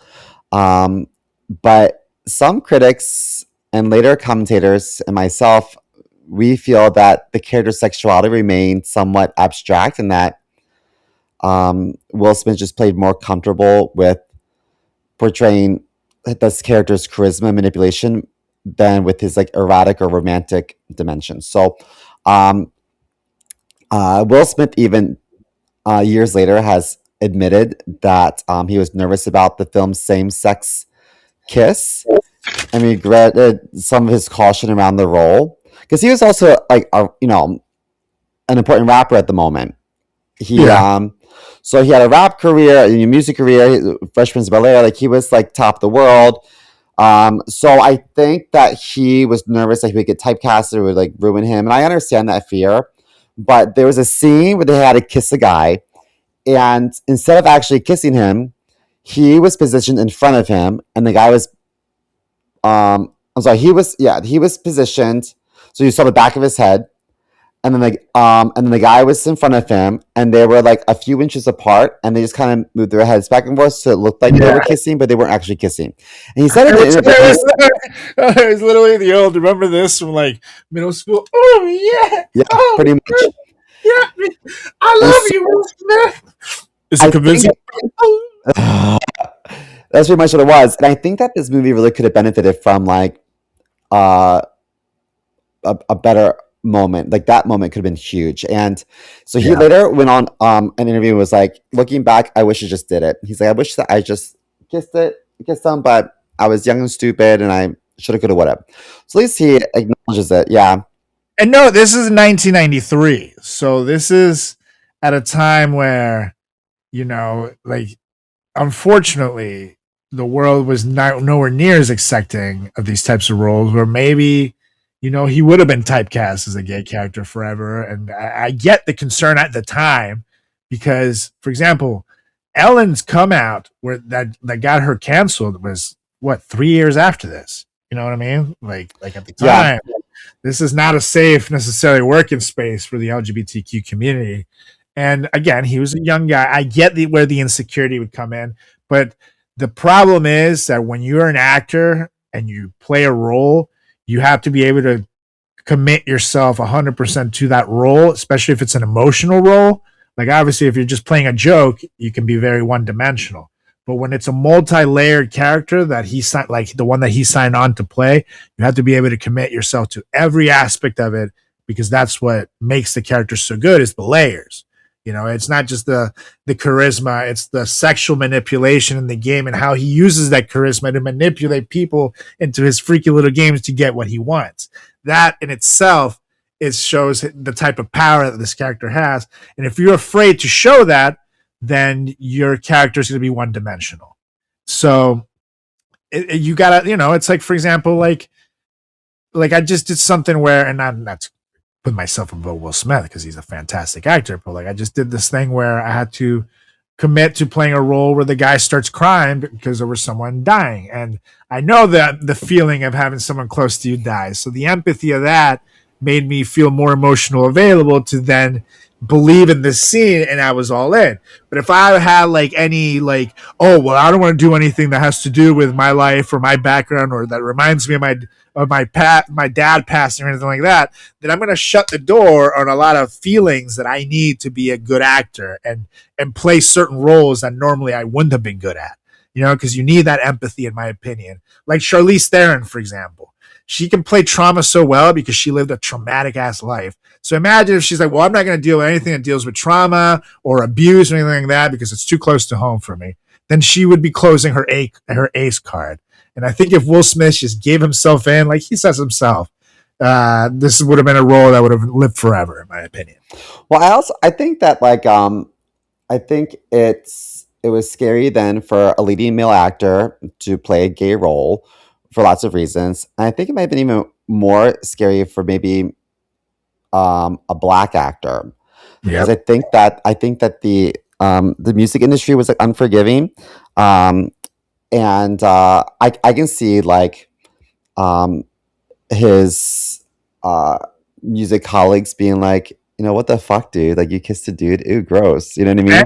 And he was already the rapper that didn't curse at the time and stuff like that. So like he was like a clean rapper. So like you add that to the gay role, and then people would have been like, oh, he's a gay rapper.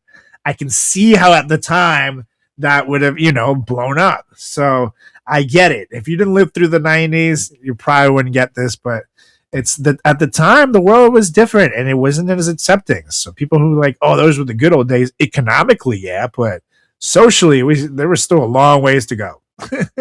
And there still is long ways to go now, but it is way better now than it was back. Isn't Will Smith's aren't his kids queer? One of them definitely is. 'Cause I feel like Jaden he's is probably definitely. he's probably come a long way. Oh yeah, Willow's definitely queer, right? I'm pretty sure. Yeah, you're right. It just looked kind of queer to me. No, no, no. Oh,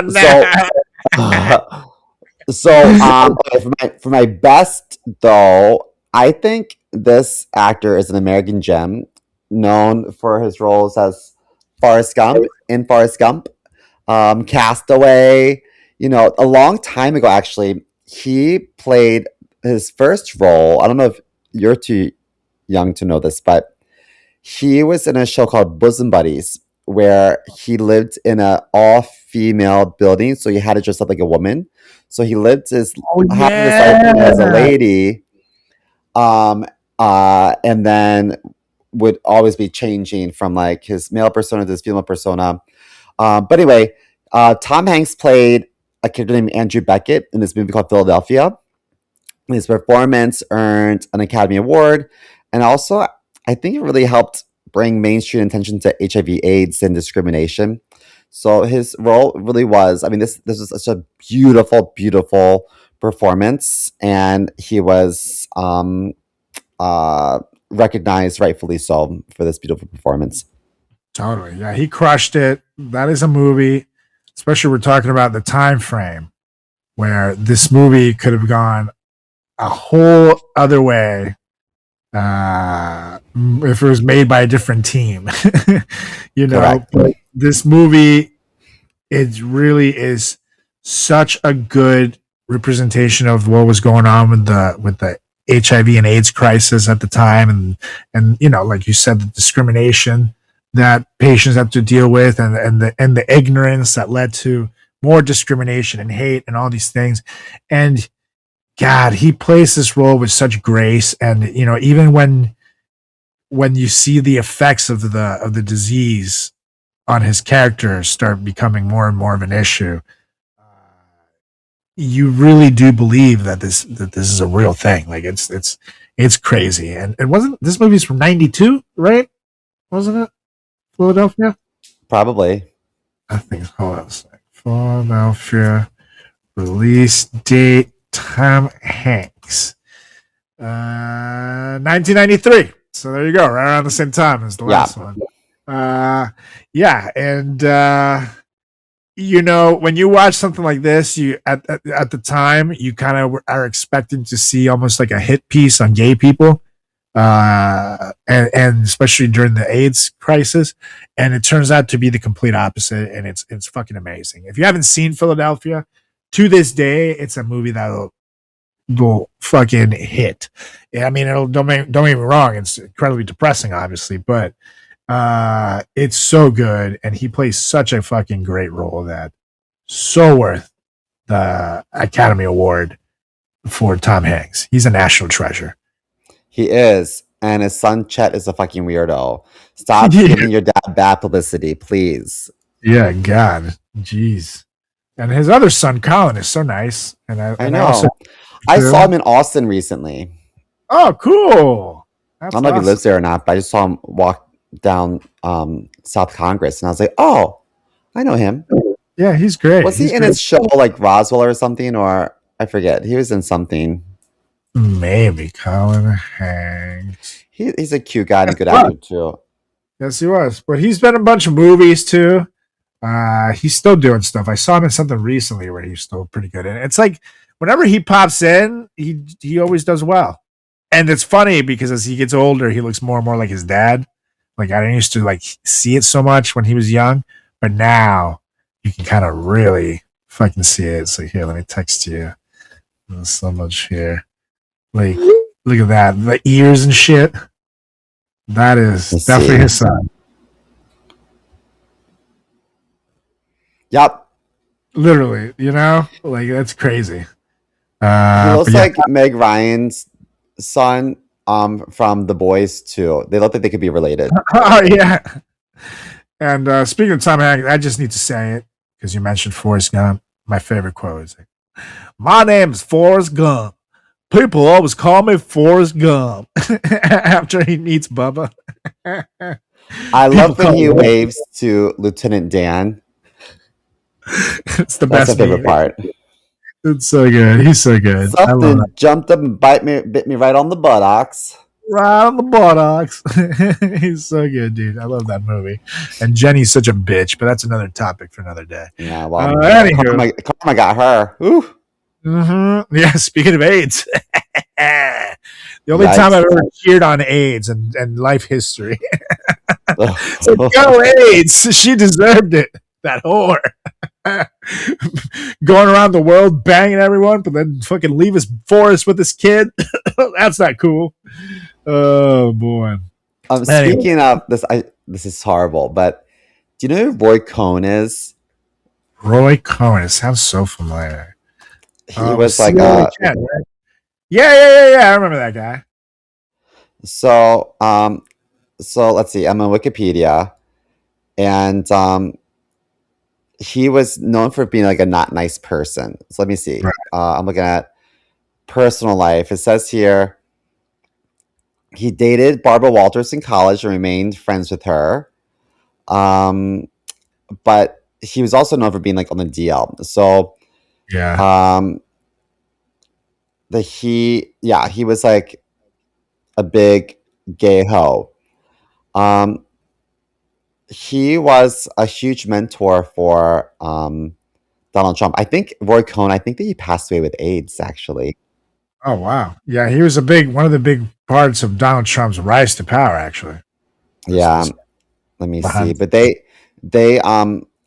wrote about him in this play called Angels in America. He was a character. Oh. They did not do a good job. Oh, no, so no, they did a great job. But they did him dirty, and rightfully so, I believe. Yeah, he's Um, not a great person, so bug him. it says here in a 2008 article published in the New Yorker, Jeffrey Toobin quotes Cohen associate Roger Stone. Roy was not gay. He was a man who liked having sex with men. Gays were weak, effeminate. He always seemed to have these young, blonde boys around. It just wasn't discussed. He was interested in power and access. So he was like doing lots of gay things, but he was like, I don't identify as that. So I refuse to let you call me gay. It's like I I'm a ain't man. gay. I just like fucking dudes in the ass. Yeah. That make me gay? I think he likes That to make get fucked by young just blonde boys. just because I fit the definition of gay does not mean I am gay. You guys are crazy. I don't know where you get this from. Just because I bought the anal plower 6000 Yeah. with 17 different speeds to stick in my Exactly. ass, that make me gay. I've Mhm. saved millions of partologies. Oh Lord, yeah. I think he was Donald Trump's attorney for like 10, 15 years or something. Yeah. It was he was one of the guys. You know how many shady deals he probably negotiated for him? He was one of the reasons he got to power. But anyhow, on to my last ones on the worst side. This one makes me sad too, because I do love this man.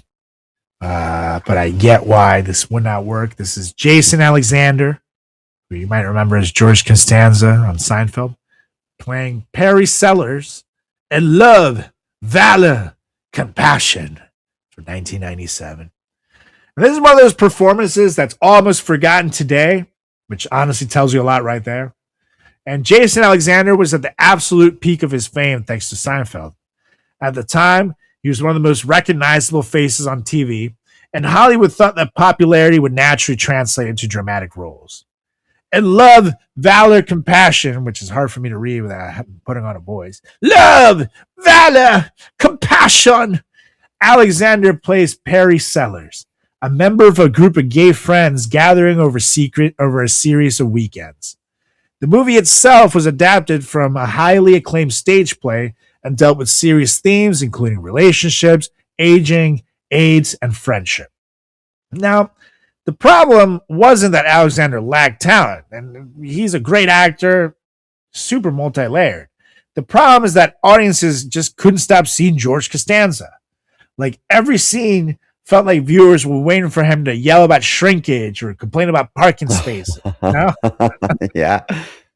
It's like, Jack! When you're trying to tell an emotional story about the lives of gay men and the relationships and aging and AIDS and all that stuff, that's not exactly ideal in what you want there, you know?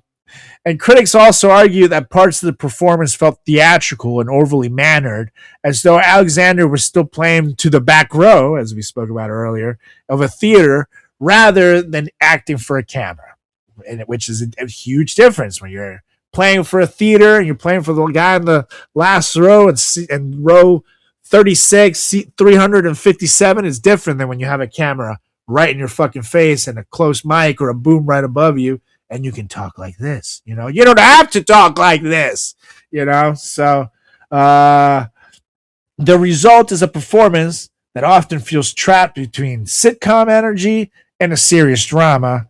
And Yeah, it I never can see that. quite settles into either one, you know? And what's frustrating is that the movie deserved authenticity. Instead, many viewers felt like they were watching a famous actor trying very hard to convince everyone that he could play a gay character. This performance had the same problem as putting a porn star in a Shakespeare play. You know what I mean? Like, no matter how hard they try, the audience just wants to watch them fuck. So, Yeah, you know, the people wanted George at the time. that's a nice analogy. You can't spell analogy without anal. Write that down. Tell a friend. Correct. That's I'm gonna leave today's recording thinking about that specifically. That's right. Analogy without anal. That's right. Now, on the last side, on the best, I'm also going to go to Can I have a funeral without FUN?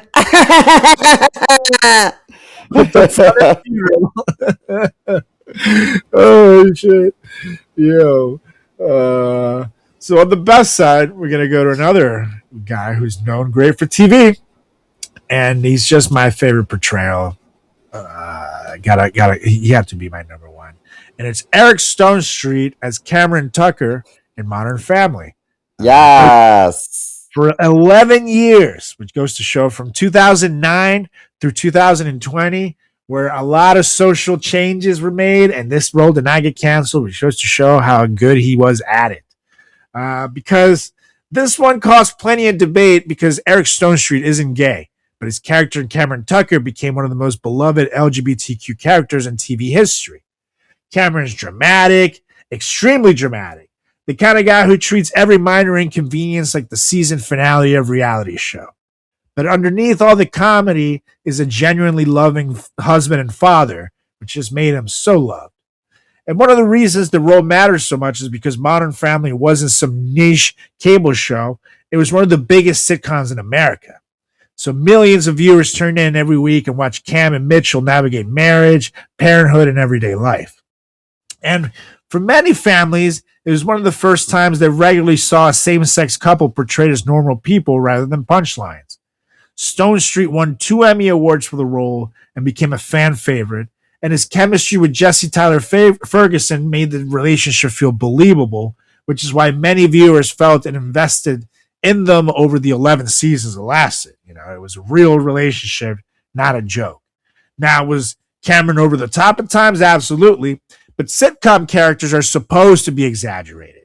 So if every character in a sitcom acted like a normal person, no one would watch. So he gets a pass for that. And he has to be a solid number one for me. Because again, 11 years playing this character, it just tells you something. And that relationship, even though you have such a solid cast, what's the face? The guy who played Al Bundy. Why am I blanking on his name? I know who you mean, though.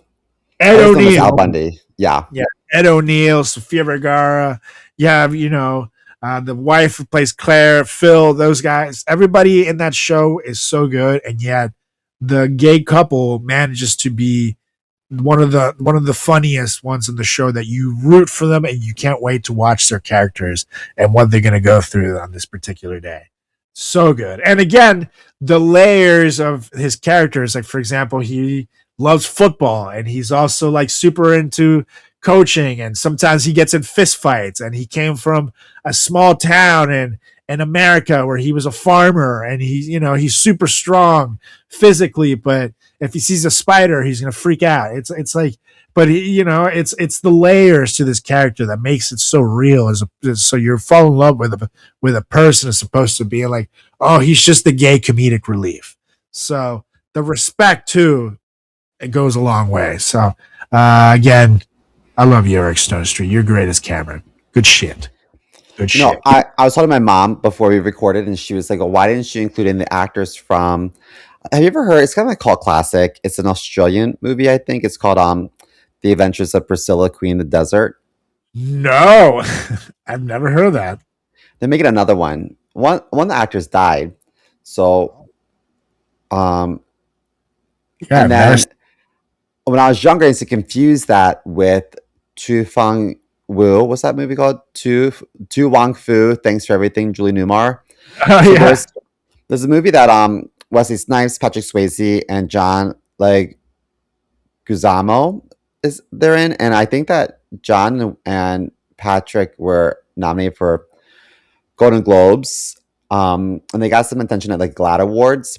But I just felt like, me personally, I think that the three of them did a great job in that movie. I just think that it was kind of campy, and it didn't really, in my opinion, catapult their careers like the other performances that we have on the list. So I'm not saying they're bad performances. It just wasn't as impactful as Tom Hanks in Philadelphia, and you know what I mean. So Totally. And this movie, I see Adventures of Priscilla, Queen of the Desert. They had Hugo Weaving, who was the agent in the Matrix and Lord of the Rings. Guy Pearce, known, like great cast. But yeah, I know this. I agree. This movie did not do what these other roles did that were so impactful and huge and won Emmys and Oscars and shit.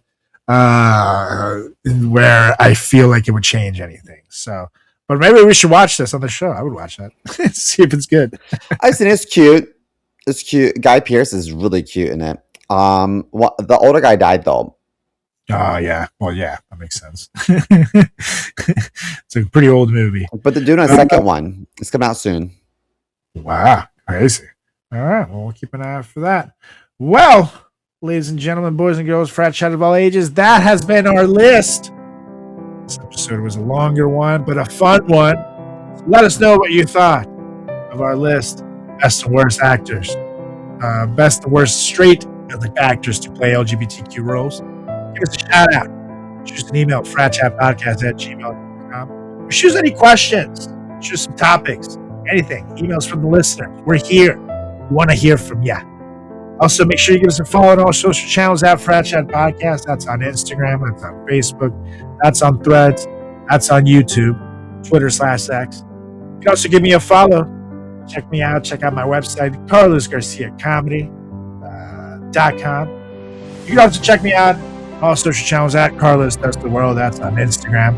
That's on TikTok, YouTube, Threads, Facebook. Carlos Does World, Twitter/X. You can check out my good buddy CMO here at chris.moore.comedy on Instagram, on TikTok, and CMore Comedy on Twitter/X. And OnlyFans. That's right. And thanks for listening, and don't forget to hit subscribe. Leave a 5-star rating, and write us a review wherever you're listening to: Apple Podcasts, Spotify, Amazon Music, YouTube, wherever you get your podcast. Do that. Tell a friend. It helps the show, and we love to entertain you. So that is it for us. So, Mr. Mo, it's time for us to roll. So why don't you please get us out of here? Well, I motioned to adjourn this meeting so I can go watch some fag movies. I second, so I can clear my nose of what the president is cooking. Yummy. All right, you guys, we'll be back next week with another edition of the greatest podcast in the history of podcasts and time. It's the Frat Chat Podcast. I'll see ya. Bye.